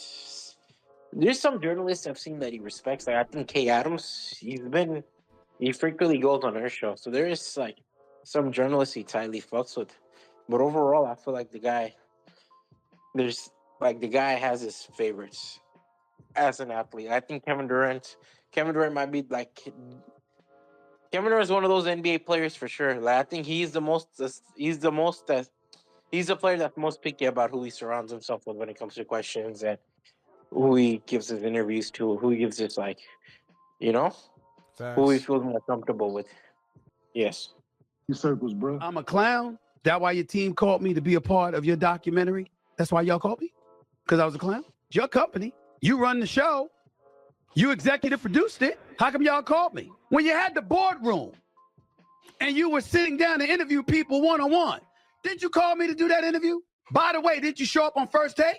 Sitting right across from me? A clown. Kevin Durant, can anybody talk about you? I just need to know. I just need clarity. After departing from Oklahoma City, sitting across from me, You said you wanted to play a better brand of basketball. Well, then what was the excuse for leaving to go to Brooklyn? Everybody thinks it's just about Kyrie. It was about Kenny Atkinson being there. It was about you signing off on Steve Nash being the head coach when he had no experience on any level to be a head coach. It was about you making sure that Brooklyn embraced Kyrie because Brooklyn didn't want Kyrie. They wanted you, and you made it clear they were not getting you unless Kyrie arrived. You figure out how I know that. And that was after you told the Knicks you were coming. And then at the 11th hour, you got convinced to roll over to Brooklyn, which might be one of the worst business moves, Mr. 35 Ventures, that we have seen from a basketball superstar in the modern day era. Because when we think about business, the number one name that comes to it when we think about basketball and business is LeBron James. Now, that's a lot to unpack right there. There was a lot of shade he threw. A lot of shade. He said Mr. 35 Ventures. Yeah, he questioned his business adventure. Oh, my God. Yeah. You know, Stephen A. Smith, man, he's a good showman, dude. Yeah, he is. He is. But I don't know if everything he said was the truth, but he said that the Nets only wanted KD. I believe that. But didn't they sign Kyrie first? That's how They I did. remember it. I think they did, right? Yeah, Kyrie went there first. 2 days apart? Yes. Yeah, and then KD came later, but then you never know. Sometimes these guys, they orchestrate these things. But I think it's a little bit of an over-exaggeration on Stephen A's part because everyone knew. You remember the All-Star game, I believe 2019, 2018? Mm-hmm. One of those years of All-Star games where you see kind of Kyrie and Kevin Durant hugging it up. Yeah, they were. They were like buddy. Yeah. So it does put me in the speculation that, whoever during that time, whichever front office is looking to sign him, right? Because obviously it was the Knicks, Nets, and I think the LA Clippers might have been a player, right? Because they moved out of Blake Griffin. They moved off from Blake Griffin and kind of wanted to become like a free agency hub. Those three franchises and the Miami Heat, those four franchises, they were looking at Kevin Durant and Kyrie Irving, but they knew that, if we sign Kyrie, we have a higher chance of pursuing Kevin Durant. Like all these franchises, all four of these franchises knew that's how you attract Kevin Durant. Yeah, they knew that, but I don't know. It's that whole situation. It was weird because Kyrie was gonna leave Boston for sure. But it was a guarantee. Yeah, but the Brooklyn Nets, they were never in contention until we found out that KD said, "Hey, I'm going to Brooklyn." Yes. Like it was just out of nowhere, but the way Stephen A. Smith is making it seem like is that, these guys orchestrated Kyrie signing there first, and then to make it seem like Kevin Durant made the decision to go to Brooklyn, he made it afterwards. That could be a thing, bro. These guys are very brand savvy, right? Mm-hmm. So it might have been just that. But I also find it interesting because you look at it, Brooklyn was really an awkward place to just go in general. Because they made the 6th seed after however many years of missing the playoffs. You start a new culture. I could possibly see the Brooklyn Nets looking as like, we want D'Angelo Russell because he's coming off of his All-Star year. Karis LeVert having a good year. Spencer Dinwiddie being one of the best off the bench 6-man. Jared Allen being like the best young center from his 2018 draft. So I could see them being like, we kind of want to keep this core and see what we could build off from that. And that would probably be much more of a realistic thing with a superstar added like Kevin Durant. Because then at that point, you just have like a bunch of juggernaut, role players, a star in Kevin Durant, and possibly a second all-star in D'Angelo Russell. I could see that possibility, but I think the Kyrie Irving addition kind of ushered in, okay, now we got to compete, right? So now you kind of have to be in a position where you have to compete. What do you do when you're in a position where you have to compete? You have to make a lot of big moves, a lot of big splashes that these two superstars want. So you add in a James Harden, you cut your losses with like younger players like Jared Allen, right? Mm-hmm. So I could see that also being a factor in how, because they had a lot of young. They had Calvin, what's his name? Karis LeVert. He was balling out in Brooklyn. Karis LeVert. They had the 3-point shooter, the Harris guy, before he got Harris injured. Is still on the team. Yeah. Yeah, D'Angelo Russell was balling out. That team never made any moves to say that they were gonna welcome a player making all this money, like 2 players. Yeah. You can tell when a franchise is making moves to welcome or go after a potential top free agent. There was nothing from the Brooklyn Nets that told us this. No, it seemed like they were content on having this like fringe all-star in D'Angelo Russell. Yeah, it seemed like D'Angelo Russell was up for contract renewal, and I never heard about them possibly digging into that. I don't remember them ever offering him an extension by any means, right? At the end of the day, how it worked out is that Golden State gave Kevin Durant an extension and traded him. And the Nets, signing trade. The Nets did a signing trade with D'Angelo Russell. He kind of lucked out on that. But other than that, we never heard the Nets saying, "Oh, we're thinking about re-signing D'Angelo Russell. We're clearing up cap space." We never heard nothing like that. They were sort of a fun team that was competing, and they had a lot of assets, low key. They had a good amount of assets on that team if they did want to make a trade. I think that's what it was. I think they were willing to wait like 2-3 more years and then just make a trade, you know? But at the end of the day, the narrative was that KD followed behind Kyrie. Yes. And I don't know, man. Stephen A. Smith, the way he jabbed at KD, like Mr. 35 business ventures. When we think about business, we think about LeBron. Yeah. I mean, look. That relationship is crazy. He's a showman for sure. But I also think a lot of what Stephen A. Smith says, because of how much of NBA sources and how much connections he has, it isn't far-fetched. Because mind you, he's like the highest paid man in ESPN. Mm-hmm.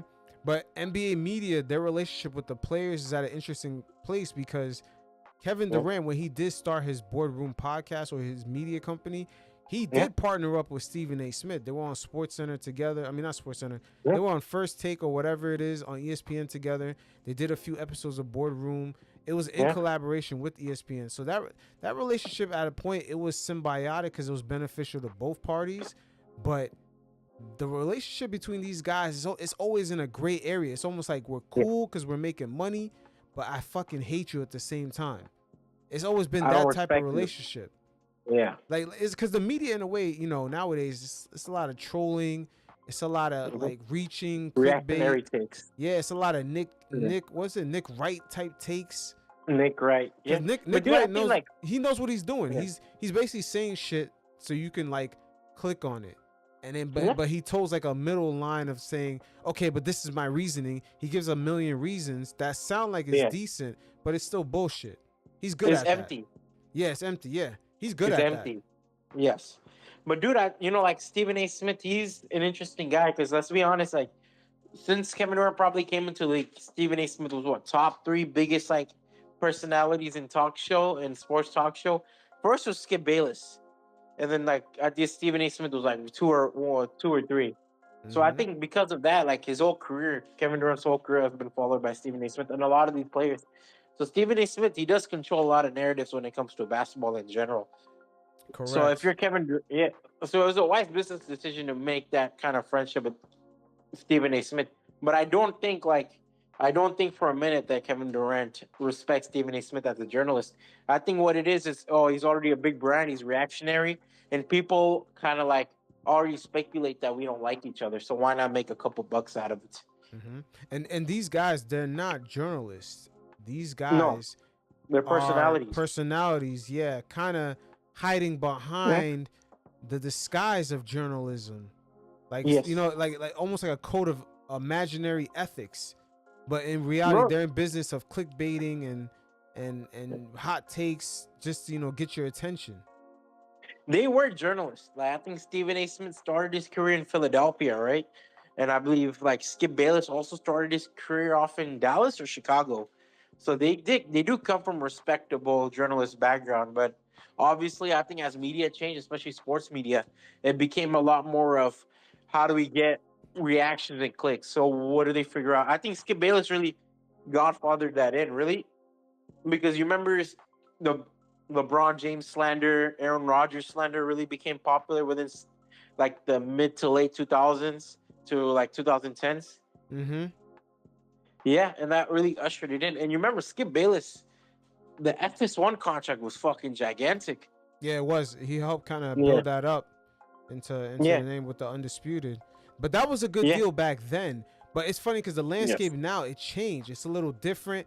It's more online driven now, as you see a lot of the personalities leaving the networks, because it's real expensive to run those networks now, especially with people moving off of cable. Brian Windhorst actually sat down with Giannis's brother. What's his name? Thanasis? Yes. The ever-ending memes of Thanasis. That guy is funny as hell, man. It has like the funniest videos of him just getting excited. But they actually spoke on the media landscape. And once again, the way things are, you got players with their own podcasts. You got media members now of the NBA actually sitting down on podcasts and kind of revealing a lot of the behind the scenes. And Windhorst gave insight to the media landscape of how now it's no longer about storytelling and just getting into the deeper nuances of the game. It's more about the clickbait, the trolling, the highlights, the lowlights, the memeable shit. He kind of gets deeper into it. So let's check it out. Yeah, but I would say that we're not in a great place with media right now. We're not in a great place because I think we're devaluing things. I'm gonna sound like an old man here. I think we're devaluing things that help build the league up. Like one of the things that storytelling. Yes. Everything's too short right now. People are too focused on tweets, too focused on guys getting crossed over, too focused on guys getting dunked on. Lowlights. People getting embarrassed, Yes. social media posts, not as much on storytelling, like learning about players and learning their backgrounds and what I call chronicling the season. Yeah. Like talking about what's going on in the season, like nuance and stuff like that. When you're really into your team and you know about all the players and there's special features done on them. Like just the other day, Inside Stuff. You remember that show at all? Mm-hmm. It was a show that was on every Saturday, and they just got inducted into the Hall of Fame. The show itself, whatever, got inducted to the Hall of Fame. And they used to like tell I was on every Saturday when I was a kid, Ahmad Rashad and Willow Bay. And they would tell stories of players. So just like how we was talking about earlier, with the way they shorten everything now, everything is about the titles, the clickbait. That's the business that Stephen A. Smith is in. But sometimes when he gets pressed about his comments, he gets backlash from KD or Embiid or LeBron or whoever. Yeah. They hide behind this shield of journalism. Yes, we're the nerds. Yeah, you guys are the big guys. No, it's not even that. It's they hide behind some fake ethics of quote unquote journalism. Oh, integrity. I'm a journalist. They try to act all high and mighty and hide behind that shield. It's a weird song and dance that they play, and Stephen A. Smith does this a lot, and we've seen it play out a lot. What Brian Windhorst was talking about right here during the NBA Finals with the storytelling. Instead of talking about Tatum and Jaylen Brown's journey, getting eliminated by Jimmy Butler, the heartbreaking losses to LeBron in their rookie year in the Eastern Conference Finals. Yes. Them trying to get over the hump. Kyrie struggle. Yeah, the Kemba Walker struggle, the getting to the finals, losing to Steph Curry. They didn't talk about none of that. What they talked about is that, Jason Tatum, I don't know, he's not gonna get MVP. It's gonna be Drew Holiday. It's gonna be Porzingis. Is he a top 10 player? Yeah. That's what they hollowed it down to. I mean, you could have done, like I said, you highlighted a lot of it. Also, Gordon Hayward, losing Gordon Hayward in your rookie year, Yeah. Or you know what? Even added to that, Jason Tatum now trying to figure it out with Gordon Hayward, the All-Star on their team. Like you could have done a lot more of narrative-driven storylines, but they didn't bother. I think with him, they didn't bother. I think even Nikola Jokic, last year, bro, that was another ball drop. Because you're talking about a guy who got drafted during a fucking Taco Bell commercial. No way you couldn't run a timepiece on him, Facts. Jokic had a lot of struggle. And you remember the whole storyline? From 5-6 years ago when it was the question, not even 5-6, 7-8 years ago when, is Jokic going to fit next to, is Jokic going or Yusuf Nurkic going? Yeah. You could have done a lot of storytelling. Yeah, they just don't. And a lot of these analysts, they don't watch the game. They don't even keep up with the league. They have they no don't. idea. They just, a lot of them are scrolling online. They're seeing what people are talking about, and then they It's sort about of Twitter feeds. yeah, Yes. and then they just sort of attach themselves to it, but they don't understand any of the nuances. They're just No. it's not necessary. Not Brian Windhorst, of course. He's more deep into it, but it's unfortunate. A lot of the analysts that you see on ESPN, they're like that. There's way more of them. That's like that. Also, credit to Windhorst. He does a lot. He does a good job with LeBron's storyline. Yeah, he does. You know who also got caught in that situation where they told a story, but yet they're trying to hide behind the shield of journalism? That reporter that got into it with Joel Embiid. Yeah, dude, I didn't really look into that one. Yeah, so basically, you have the video or something? Yeah. So basically, I'll tell you what happened. So basically, yeah, Marcus Hayes. So Joel Embiid got into a back and forth with Marcus Hayes. I'm gonna play exactly what this guy wrote. He wrote something about Joel Embiid's brother who passed away in a car accident. He brought him up for like no reason. It has no correlation to anything, but he sort of brought him up for some reason about Joel Embiid needing to show up for work. Take a listen to what he said. We're gonna play what he said. It's so ridiculous as a writer to even write that. But again, this is the issue. These guys write this dumb shit. Then when they get confronted, they hide behind this journalism shit. Yeah. Like, let's check it out. It's stupid because, like, just like any other person, if they're insulted about whatever, they'd obviously press them, and you have to have some accountability. Just because you're athletes doesn't mean like you're gonna skip all accountability. Yo, he's gotta hold him to some sort of standard. And Joel Embiid was right for pressing him about it because he didn't even criticize his on court shit. Why did we? Let's take a look. Let's listen to exactly what this guy wrote. Joel Embiid consistently points to the birth of his son, Arthur, as the major inflection point in his basketball career. He often says that he wants to be great to leave a legacy for the boy named after his little brother, who tragically died in an automobile accident when Embiid was in his first year as a 76ers. Well, in order to be great at your job, you first have to show up for work. Embiid has been great at just the opposite. Yo, that's not crazy. He said his brother who tragically died, and then That's a whack-ass statement. Yeah, man. and then the next sentence go, well, in order to be great at your job, like you got to show up to work. Yeah. And this is That's where so tasteless. Yeah, and this is where the media landscape puts some of these quote unquote journalists in a tricky spot because they're no longer in the business of storytelling. They're in the business of just trying to get attraction. Like it's almost like a media outlet like The Athletic. A lot of these writers who write stories for them, they actually get paid based off of performance. If no one's reading their shit, they don't really get paid like that. So I think a lot of these media institutions that used to exist, these big conglomerates, they actually hire a lot of their writers based off of the same scenario. Maybe they're 1099, they're not direct employees, because this guy is fully reaching.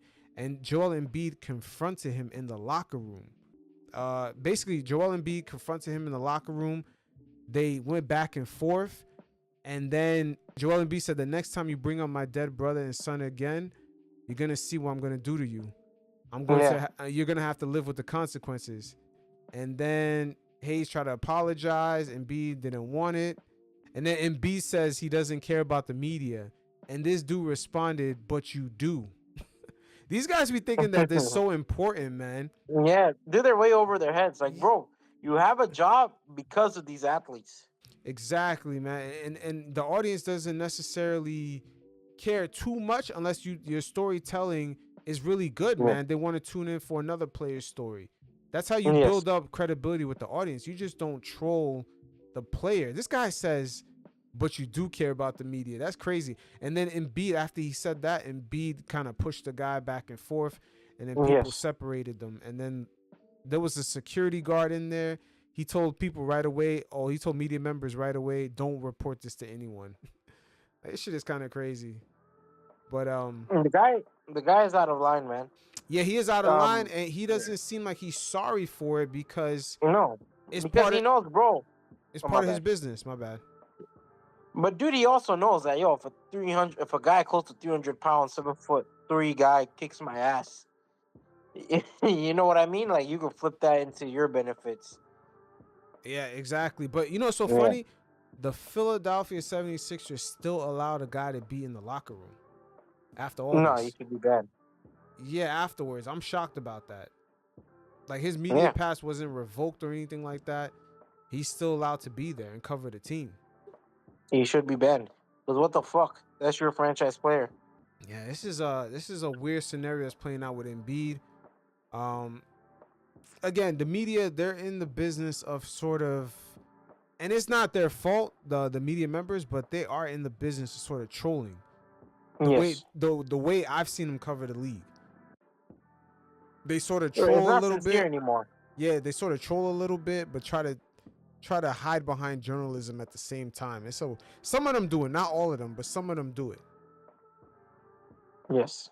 But it's crazy because the ones that do it, that are on the same level as other, kind of like the Zach Lowe's or like the high end storytellers or just writers, they sort of protect them still. They go like, oh no, but he's a journalist.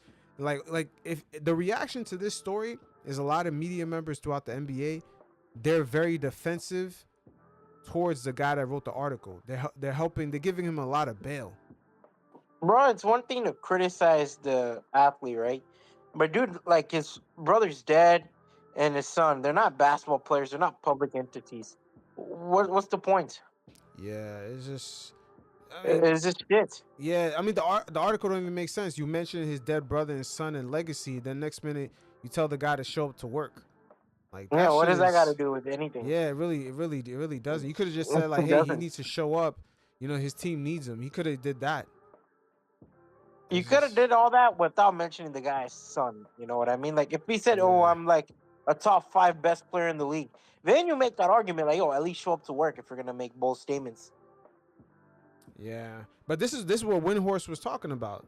Yes. The media is not really in a good place. It's very like microwavable. It's like they put stuff out for consumption and it gets thrown away because it's just like a headline, it's a title, it's a meme. And that's it. There's no nuance. There's no storytelling. And that does hold up the league. The league. I'm willing to concede that talking point, right? But do fans want like a storytelling within what their product? We are fans. We're super fans of the NBA. Mm-hmm. That's a given. But do the average fan that's like, watches NBA in passing or watches it with friends or watches it just to start a discussion, a coffee table conversation, do they care? Like, do they care that much about like, oh, Jason Tatum struggle or Jokic, Giannis struggle and to make it to the finals? They probably don't, but the thing is that opportunity of them knowing the storyline is not even given to them because what basically had happened, I think maybe social media and just overall the internet, it kind of scared the big broadcasting companies like ESPN. They had to adapt fast, but they adapted to a clickbait shit.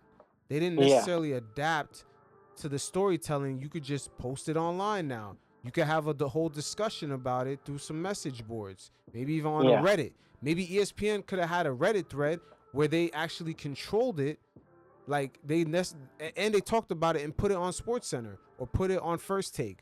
Let's see what they're saying in the threads. They could have did segments like that, but they did not adapt. They didn't adapt fast enough, and by the time they're forced to adapt because people are getting out of cable, their first reaction is to like, oh, let's go get all the online personalities and let's be clickbaity. Like that's their first adaptation. So it's kind of strange. It's almost like everything now is reactionary and it's making the landscape seem a little funny. Like once again with the NBA Finals, instead of talking about Jason Tatum and what they went through, they filled up the time talking about JJ Redick and the Lakers coaching hire. Yes. Like this is what I mean. This is what I mean. Like they've become, nobody cared about that watching the finals. Most Laker fans were not watching that finals. No, their they couldn't team be is bothered. not in it. So like what exactly, like think about it. The only fans that were watching it was Maverick fans and Celtics fans mostly. Yeah. So but they weren't talking to them. During the halftime shows, they were not talking to that audience. They were talking to a different audience. That's they the shit I want don't to even cater to understand. They want to cater to a couple of fan base instead of the overall NBA landscape, and it's kind of bad. It's whack. Yeah, it is. It is. It's very unfortunate, but at the end of the day, with the Pat McAfee and all the adaptations that they're making, you could tell that they're reacting. The Pat McAfee is a good hire, but a lot of the stuff that they have done throughout the years, it's been reactionary, and a lot of the journalists, they're caught in the crossfires. They're in the middle of it all because they got to be trolly, but at the same time, they got to enter these locker rooms, and these guys, they're going to press them. At some point, somebody's going to get pressed. Somebody's going to write some crazy shit. Like Stephen A. Smith, he's lucky Kyrie didn't press him. Yeah. Oh, when he did the whole, you should retire now over the whole COVID thing? Yeah, they basically try to erase what he already has done over some ideology, man. Like, at the end of the day, it's your opinion, man. Like, nobody's being affected by it. But your opinion should, if your opinion's, if I say something that hurts your feelings, right? I cannot act above if you ever try to press me. Like, that's just you being, weird. Like, you're just being a weirdo at that point, Mm-hmm. But as soon as they get pressed, they say, "Oh, I'm a journalist." Yeah, that's I'm whack. hiding behind journalism. Like, that's just the most dishonest thing you could do. Because then don't talk tough shit. You know what I mean? Like, don't talk about another person's family. If your reaction will be like this journalistic credibility, because there's nothing credible about the Marcus fella's statement. Nothing credible about that statement. Yeah, he's just he's kind of reaching, but that's his He's job being a now. douchebag. Yeah, he's reaching that, but that's unfortunate for him. That's his job, because he didn't necessarily have to write that, but in the gray area of trying to find something controversial and writing the story. Yeah, they have to kind of be in the middle of that. And I think that's what Windhorse was kind of saying. The business, unfortunately, is making the landscape seem kind of funny. But yeah, at the end of the day, man, Philly, man, they got a lot of problems ahead of them anyway. But yeah, but the media, going back to the media landscape, that's what I say it's interesting, because we get the players' perspective now, and we get the media members' perspective. The media members now are doing interviews. Like that's what I found. They're that a lot real more interesting. bold now. They're a lot more bold. Yeah, they're a lot more bold, but I think they're giving more nuances overall. NBA machine of how it's working. Yes, because I think in the future, streaming right now is not really proven to be profitable. I don't know how long ESPN is going to be able to run that network when it's gonna turn. Disney already owns it for sure. It's just gonna turn into Disney. Yeah, but does Disney want to maintain that bill that it comes with? If people next fall, ESPN is gonna launch their own Netflix type app, their own direct to consumer app. If people don't just subscribe to that at a certain rate, that network is done. Oh yeah, it's done. It's done. Like they can only watch their dollars out of cable dwindle every single year. But I assume it's gonna be like an ESPN Disney collaboration. Like, no way they're not doing it a part of a bundle or something. Oh yeah, they're gonna do a part of a bundle. But at the end of the day, the money that they get out of cable, out of your grandma paying an extra $10, extra $30 on her bill because ESPN package is on there, even though she don't watch it. Those days are dwindling. Done. Those days are dwindling. So it's now they gotta rely on the subscription, and if people don't like what's on there, then they're gonna unsubscribe. It's because the subscription is not a contract. They can unsubscribe. That's why they got Pat McAfee, because he has a large fan base. So they're hoping people will subscribe to that app because they want to see Pat. Is UFC still under contract? I don't know, man. ESPN killed the UFC. Oh my God, they killed. I don't that watch shit. UFC, so you probably know more. No, I don't. I ever since it got on ESPN, I don't really watch it like that no more. Nah. Nope. Because that was a big deal from what I remember. Yeah, I liked when Dana White had it direct to consumer on pay-per-view. It was better like that. Oh, okay. Because I think now it's on the app, right? Yes, it's crazy. You have to subscribe twice. Oh, fuck that shit. Yeah, you gotta pay. I remember. I haven't looked at it in a while, but you had to pay for ESPN Plus, And then in ESPN Plus, it gave you the opportunity to buy it again. Yes, Something like you might that. as well bootleg it. Yeah, it's like man, I'm like, man, it's not even that serious, bro. It's not worth that trouble, Yeah, bro. it's not even that serious. You might as well just go to one of those crack streams or something, you know? And then at the same time, because they were on ESPN, Dana White and his fighters, well, I say mainly his fighters, they lost the ability to have their own sponsors on their clothes. They had shit. So they don't have like, you remember they used to have like niche sponsors on their like shorts and shit? They lost that They don't have it opportunity. anymore? Yeah, they couldn't do that anymore. Shit. Yeah, no, I don't think that thing was good for the fighters. I think Dana White got paid, and that was the rest of the money, man. Like a lot of those fighters, man, they're not gonna see as much as a purse as they think. They were better off just staying on pay-per-view, man. That's probably all they cared about, bro. Yeah, Dana White cashed out, but it is what it is, you know. Like I said, ESPN, it's gonna be real interesting because streaming is not profitable. NBC, all these apps, they have the NFL, and the NFL help them to get closer to profit, you know, being profitable. But for the most part, these companies, they're saying they're shelling out money because of streaming. Yeah, it costs a lot of money. And they're shelling out money on like Emmy, like shows that could be Emmy baits, like something that they know, like, oh, it could be the next Sopranos or Dexter or Breaking Bad, or they're shelling onto like sports leagues. Yeah, they got a lot of contracts signed, but we'll see how ESPN pivots. But I wouldn't be shocked if we see less talent on air. Like you're gonna see like a huge talent on air, and the rest of the people surrounding them, we're not gonna know who they are. Like I feel like it's gonna come down to that. It's like they're gonna pay the person that's gonna bring the eyeballs to the television screen, and then everybody else is like you never heard of them before. Yes. It's slowly happening like that on ESPN right now. Like everybody that's on ESPN right now has their own, like trying to make their own platform. Dude, the only person I know is Stephen A. Smith.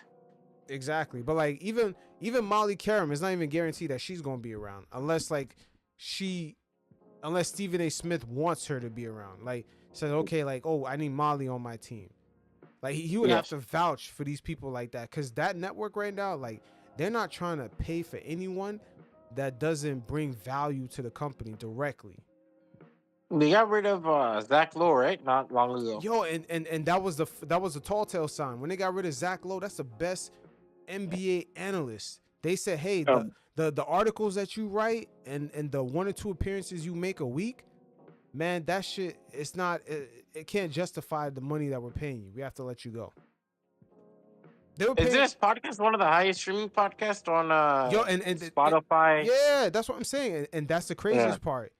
They're basically saying it costs too much money to run these things. And it does. It costs a lot of money to pay a whole production team, put the shit together. It's not like Zach Lowe records it and puts it together himself. It costs them a lot of money to have Zach Lowe in the studio, record it, get his guests together, make sure the audio's right. And then someone puts it all together and then posts it. Yes. To have someone do that for a whole year with Zach Lowe, it costs a lot of money. And then at the same time, you're gonna pay Zach Lowe $1 million, $2 million a year. They can't justify paying him that no more. They're just like, hey, it is profitable, but at the same time, we're shelling out too much money.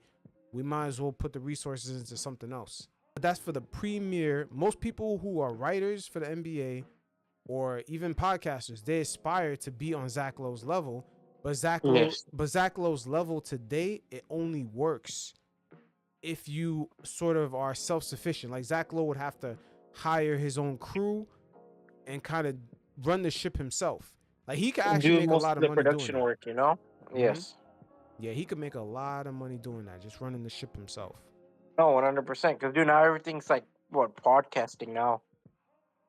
Yep. And ESPN it costs a lot of money. The cameraman, having the audio, flying people in. It's like they're running a huge ship, and nowadays they're actually seeing how much money people bring in versus, we're just hiring the guy because he's a personality. There's like, yeah, but is he translating to ratings, to etc.? Like Zach Lowe, no one's gonna rush and watch. No offense to him, but no one's gonna rush and watch Sports Center because Zach Lowe's making an appearance. No, fuck no. No. They'll watch it on YouTube if like they're using the bathroom. Mm-hmm. Or they'll listen to his show when he has it weekly. Yeah. You know what I'm saying? And But that's even depending on guest, you know? Yeah. No, but they're gonna listen to it regardless. He's like one of the top podcasts. But the thing is, right? Yes. Is it worth paying him $2 million before you even run the podcast? You got to pay for ESPN has to pay for someone to produce it. So not only you're paying him the $2 million, you're paying for the production involved with it. Like that's the part that I think they struggle with. He's valuable, but he's not valuable. I have to pay him as a salary employee, and I have to pay for production. Because those production people, you got to pay them benefits, salary.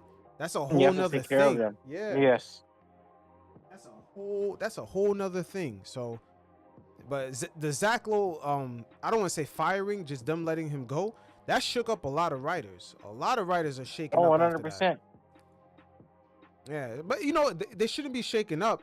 It means that they have to take more control of their situation.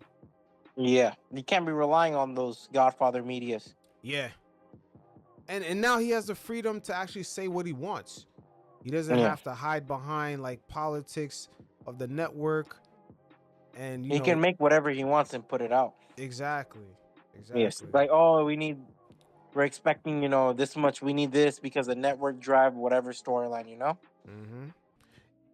Yo, okay. I wanted to ask you this. What are your thoughts? Yeah. You're gonna laugh, but I wanted to ask you: is OKC in a great position to get Giannis if he's disgruntled?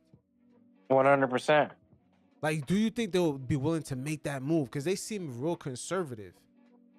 Like they should. Yeah, like if they don't have to even get rid of anyone. They might have to give up a few role players, but they can actually keep their main core: SGA, Williams, and Chet. Yeah. And add Giannis. They got more than 6 first-round picks to give up. And then they got some role players to that. Yeah. Like, that would put Oklahoma City way in title contention. I mean, bro, think about it like this. Forget, just for the idea of just Giannis and Chet Holmgren together. Holy shit. Man, it sounds good, but there's been so many teams.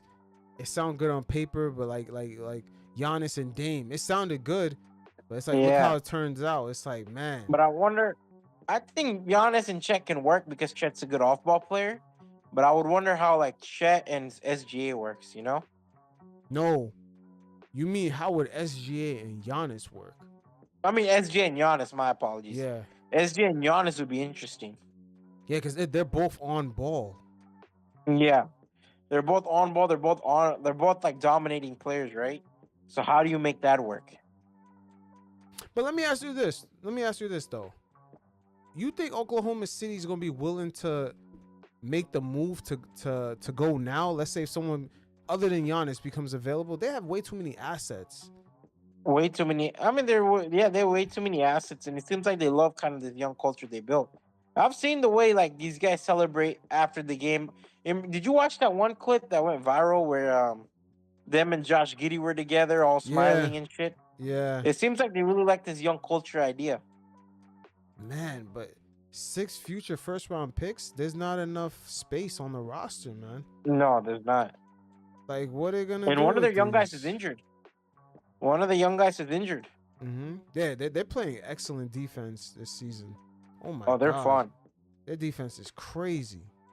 But yeah, again, with all the first-round picks, and they have the Clippers pick. The Clippers are one injury away from giving OKC a lottery pick. That would be insane. That would be funny. That would be insane. Oh my God! Like, where do you get the money to pay all these guys? Bro, I can't lie to you. They lowball. They really looked into those contracts with Liggins and Aaron Wiggins and what was the other shooter? Isaiah Joe. They got him on very good deals. Yeah, Isaiah Joe. Yeah, $12 million a year. Yeah. They got him on a solid deal. Yeah, same thing for Wiggins. Wow, they're locked in too, man. They're locked in for a good Yeah. minute. Alex Caruso, they might end up losing him. Wow, his Yeah, contract he's is not a even free fully. agent next year. Yeah, his contract is not even fully guaranteed. Yeah. Oh, no wonder. Okay, no wonder they didn't give up no draft picks for him. So he's a win now moment guy. Okay. Yeah, OKC, man. Let me see. Next season, they're good for another year without having to pay people. But it's the following year, 26, 27, when they're going to have some decisions to make. Like Chet could get early extension. No, actually, Chet next season should qualify for an extension. Yes. Before the start. But yeah, they're gonna have some decisions. Lou Dort, Hartenstein. Blue Door's contract's already coming up? Nah, 2026-27 I'm talking about. Yeah, that's a long time. Yeah, no, But that's I like forget Lou Dort's been in the yeah, that's like a after next season. So it's not that long away, but in NBA terms is a long time, man. yeah, a lot Like can anything can change. happen within those 2 years. Yeah. That's what I'm saying. Anything can happen. But, like who knows? Lou Dort doesn't really improve in his game, or but I can't lie to you. Lou Dort feels like he's been playing in the NBA forever. Yeah, he has, right? Because I remember him when he got the block on James Harden in like the bubble playoffs. Yeah, in the bubble, yeah. It's Yeah. crazy. But you know what's so funny? The league, they really should do something about teams that got their own guys and kind of make them, you know, they should allow these teams to keep their guys, man. If you drafted your own player, you should get like some relief against the salary cap. Flexibility. Yeah, it's like, oh, I did a good job drafting. Now I'm getting punished. Yeah, it just doesn't make any sense, man. I'm just looking at this roster like they should be able to keep all these players because when you look at it, it's only Isaiah Hartenstein. Yeah, that's even you signed him, and it's like, okay, we have no more money, or now we have to make tough choices. Like 2 years from now, like this doesn't make any sense. Like even Ty Man, like. If the Oklahoma City Thunder could keep him, they would have kept him because he's having a great season in Charlotte. Yep. Yeah, this is tough. It's a good thing. Sam Presti has going down there. A great thing. I mean, I'm surprised. Let's see what Sam Presti does, man. Yeah.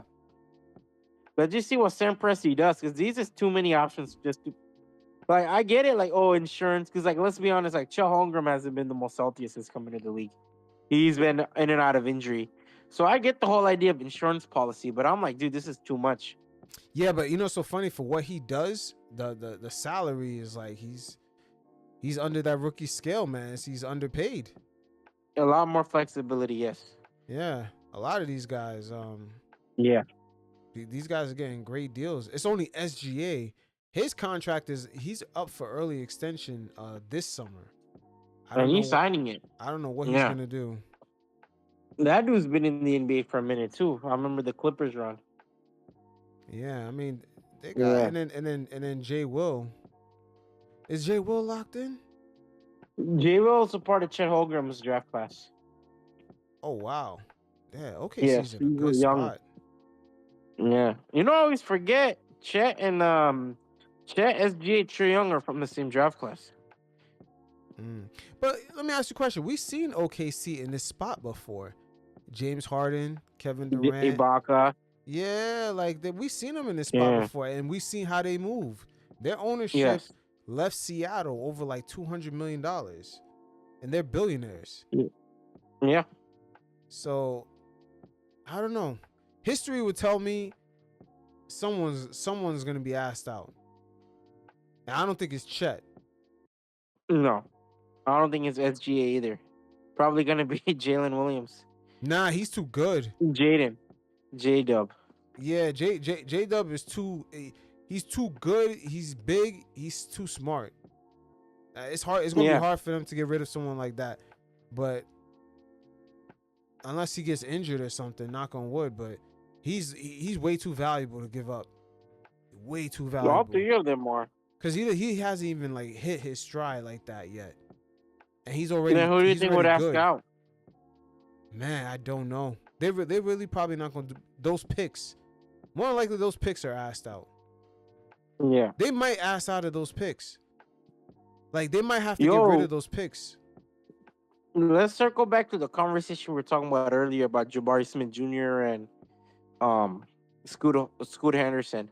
If you're a young player, do you try to tank your value to avoid going to Oklahoma?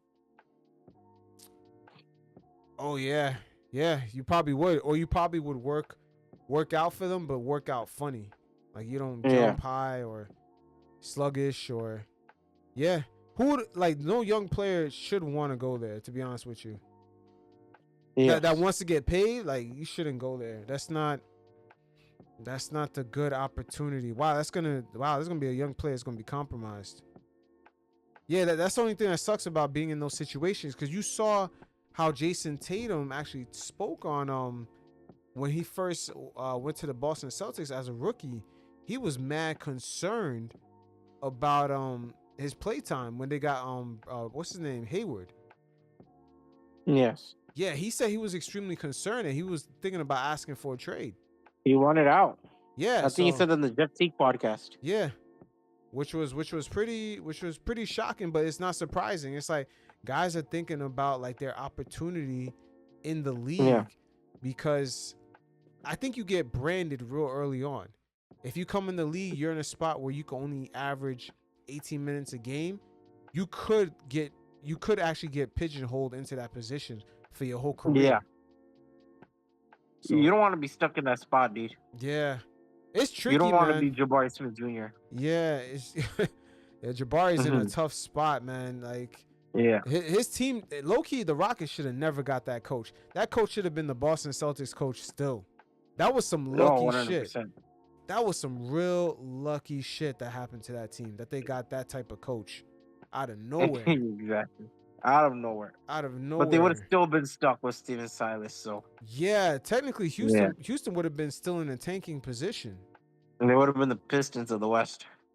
I don't think it would have been that far, but I think they would have been more like the Atlanta Hawks of the West. Yes. Yeah, they would have been more like that. You know, they have talent, but it's like something is missing to put it all together.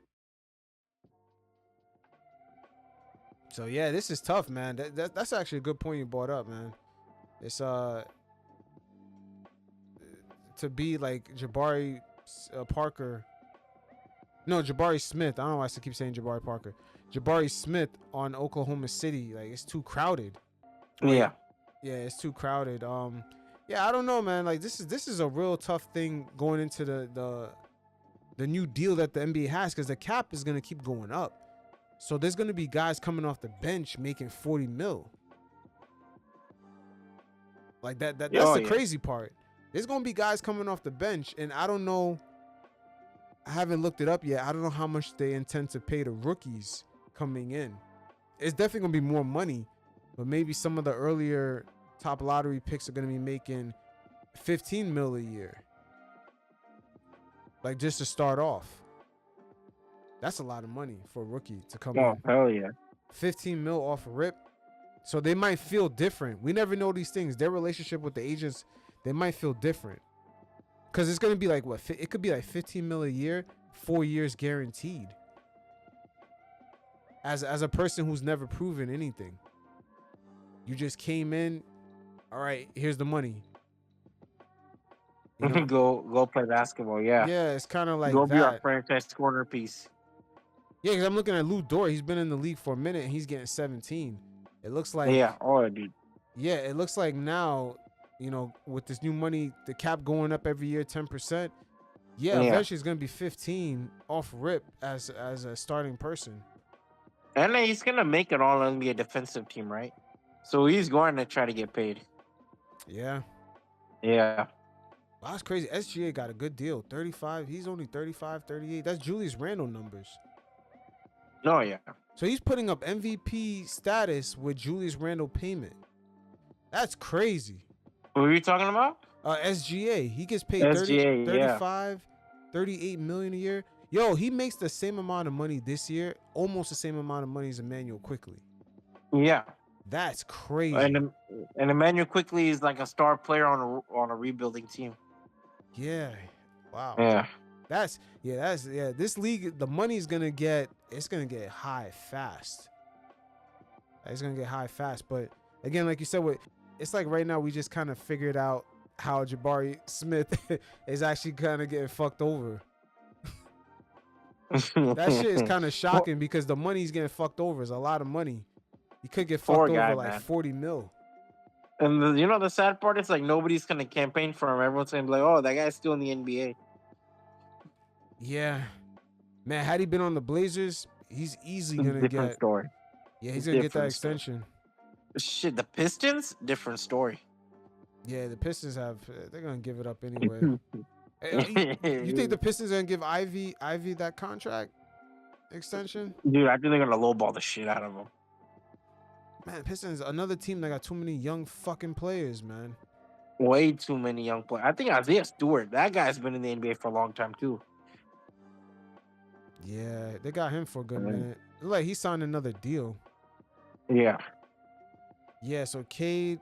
Yeah, it's okay. So Cade's extension starts at 38. It goes up to 51. Yeah. Wow, that's off a rookie extension?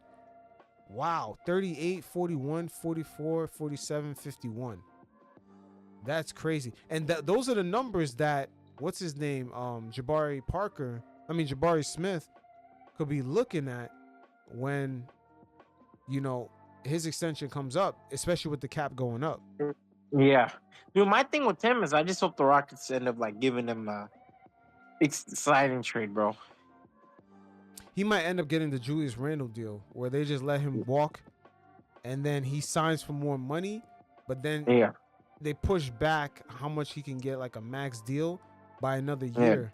Yo, when a rookie leaves a team, like he just walks and goes somewhere else after the fourth year, he loses the eligibility to get like a super max for one more year. Was that what happened when he went to the Pelicans? When Julius went to the Pelicans? Yeah, so Julius got paid. He got paid a lot more money for his fifth year in the league. But then when he's eligible for like a 10-year, let's say if he the way he's balling out, he's eligible for a 10-year supermax. They pushed it back another year because he got like restricted free agent money early. My bad. They kind of penalized the rookies for leaving early. But the Lakers forced his hand to leave early too. That's like the most ironic part. Yeah, I don't know if it works like that for the new CBA, but it worked like that for the old one. Because you remember, we never really seen it. We never seen like Julius Randle, a 7th overall pick that's good, leave a team for nothing. We never seen that. Yeah. Well, you remember it was over LeBron coming over. It was, but Magic could have did a trade. Yeah, Magic could have did a trade, stupid. man. Magic was ridiculous, bro. They lowballed the shit out of Julius Randle, bro. Yeah, Magic could have got something. He could have got a 2 for 1. Yeah. He could have got something. Randle, he could have traded Randle on a rookie contract, getting paid $5 million. Like, bro, you can get something for that, man. Honestly, him leaving LA was so good for him because I remember they had him off the bench for Larry Nance Jr. Yeah, that's when what's his name? Luke Walton, the power forward. Yeah, the power forward career killer. Yeah, he hated Julius Randle. He hated Julius Randle, and who else did he hate? Marvin Bagley. Yeah, he killed Marvin Bagley's career. Yeah, this dude kills the power forward's career. I mean, Alvin Gentry, thankfully, I get Alvin Gentry had a little bit sense in his mind. He let Julius Randle be. I think Julius was a 6th man in fucking Pelicans too, for Anthony Davis. But thank God he went to New York. That's all I can say. Yep. Speaking of New York, bro, Karl Anthony Towns, what do you think so far? Too many pain points. And wow, man, the way the information came out to recently, this dude gives up 85% of attempts at the rim. Teams score on it 85% of the time, bro. That's kind of crazy. Like, it's him, then Josh Giddey, then Jordan Hawkins in the Pelicans, Vucevic, then Vooch in Chicago, then I'm surprised Pascal is on this list like this. That threw me off, but I think the overall Pacers defense is trash. Yeah, and Valanciunas. Valanciunas is older now. But he's in his 30s now. Yeah. Wow, Andre Drummond is on here. Tobias Harris. That's kind of shocking. Tobias is on here. Porter Jr. You know what? Both You know what? Nuggets. I just realized, my bad. Some of these guys might be on here like Tobias Harris and Josh Hart. Is because they're defending bigger players. Yes. Yeah, that's probably why some of these guys are on Or here. the team overall. I think like team defense. Like Pascal Siakam, I just assume is team defense. Yeah, and most nights he's probably defending a bigger player. Because or the best player on the court. Yeah. Yeah, because what's his name? Miles Turner, he's always at the 3-point line. Yeah. He doesn't really protect the paint like that. Miles Turner should be on this list, but he's not on there. But he's overrated as a defender, man. Yeah, he's a bit over. But he does get blocks. Yes. I say that. He does get blocks, but the Pacers give up a lot of paint points, what people tend to believe with him down there. Yeah, as good as they are scoring, they're awful on defense. Yeah, but Towns is we never seen this from a Thibs team where Towns is not only giving up points, but Thibs has a paint protector that's allegedly a guy playing at the center position. Towns might be really a power forward, but we never seen a Thibs team where teams are just walking in the paint and just getting everything to fall in. We've never seen that. Especially that wasn't the Knicks' identity. Mitchell Robinson swatting shots, Isaiah Hartenstein, and now the Knicks go to this. So it means their offense should be clicking a lot more, which is right now they're still working through that. And also, hey, we got to give Rudy Gobert his flowers, man.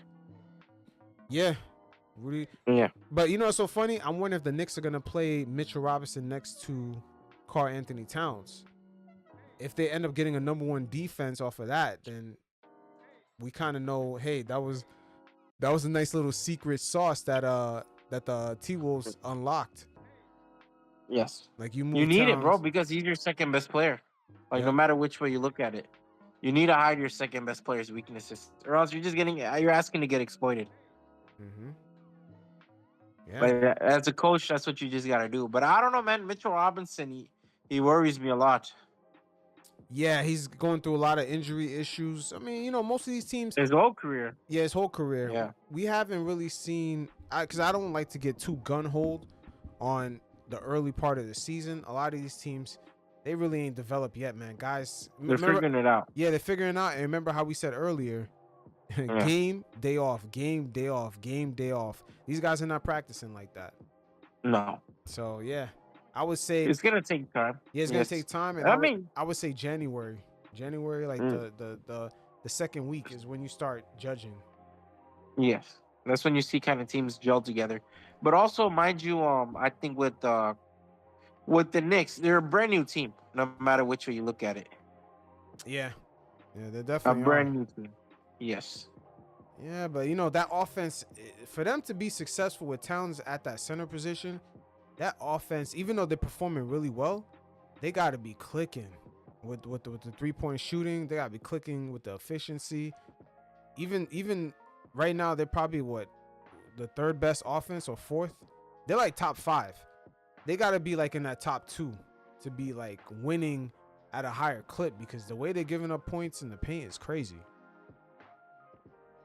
And this is from a Thibs team. But who knows, man? Maybe the Utah Jazz can send them Kessler or something. Kessler would be ideal. Yeah. But yeah, like I said, man, Mitchell, I think the lack of a big man is really what concerns the Knicks more than anything. Obviously, still a lot of time to figure it out. But if the Knicks can fill that in, I think they'd be a lot more smooth. And also, it depends on how healthy Kristaps Porzingis comes back.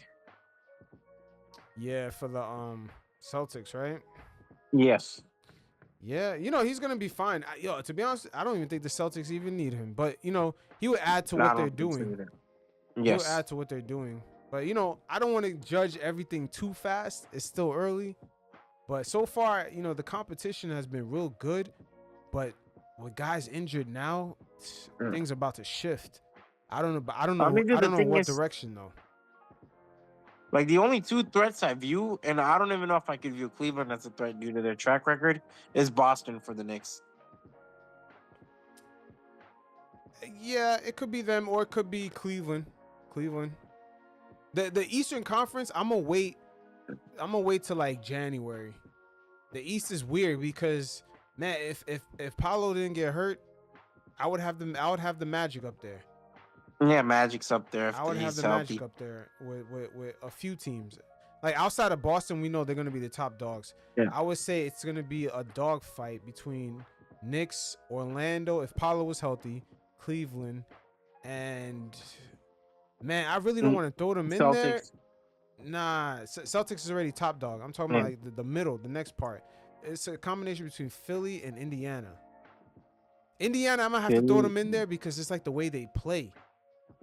Yeah. Yeah, when they're But shooting Indiana is seems on, like, yeah. Go ahead. But Indiana to me seems like paper tiger, bro. Yeah, the only thing is that when their shooting is on, it's on. Yeah. Oh yeah.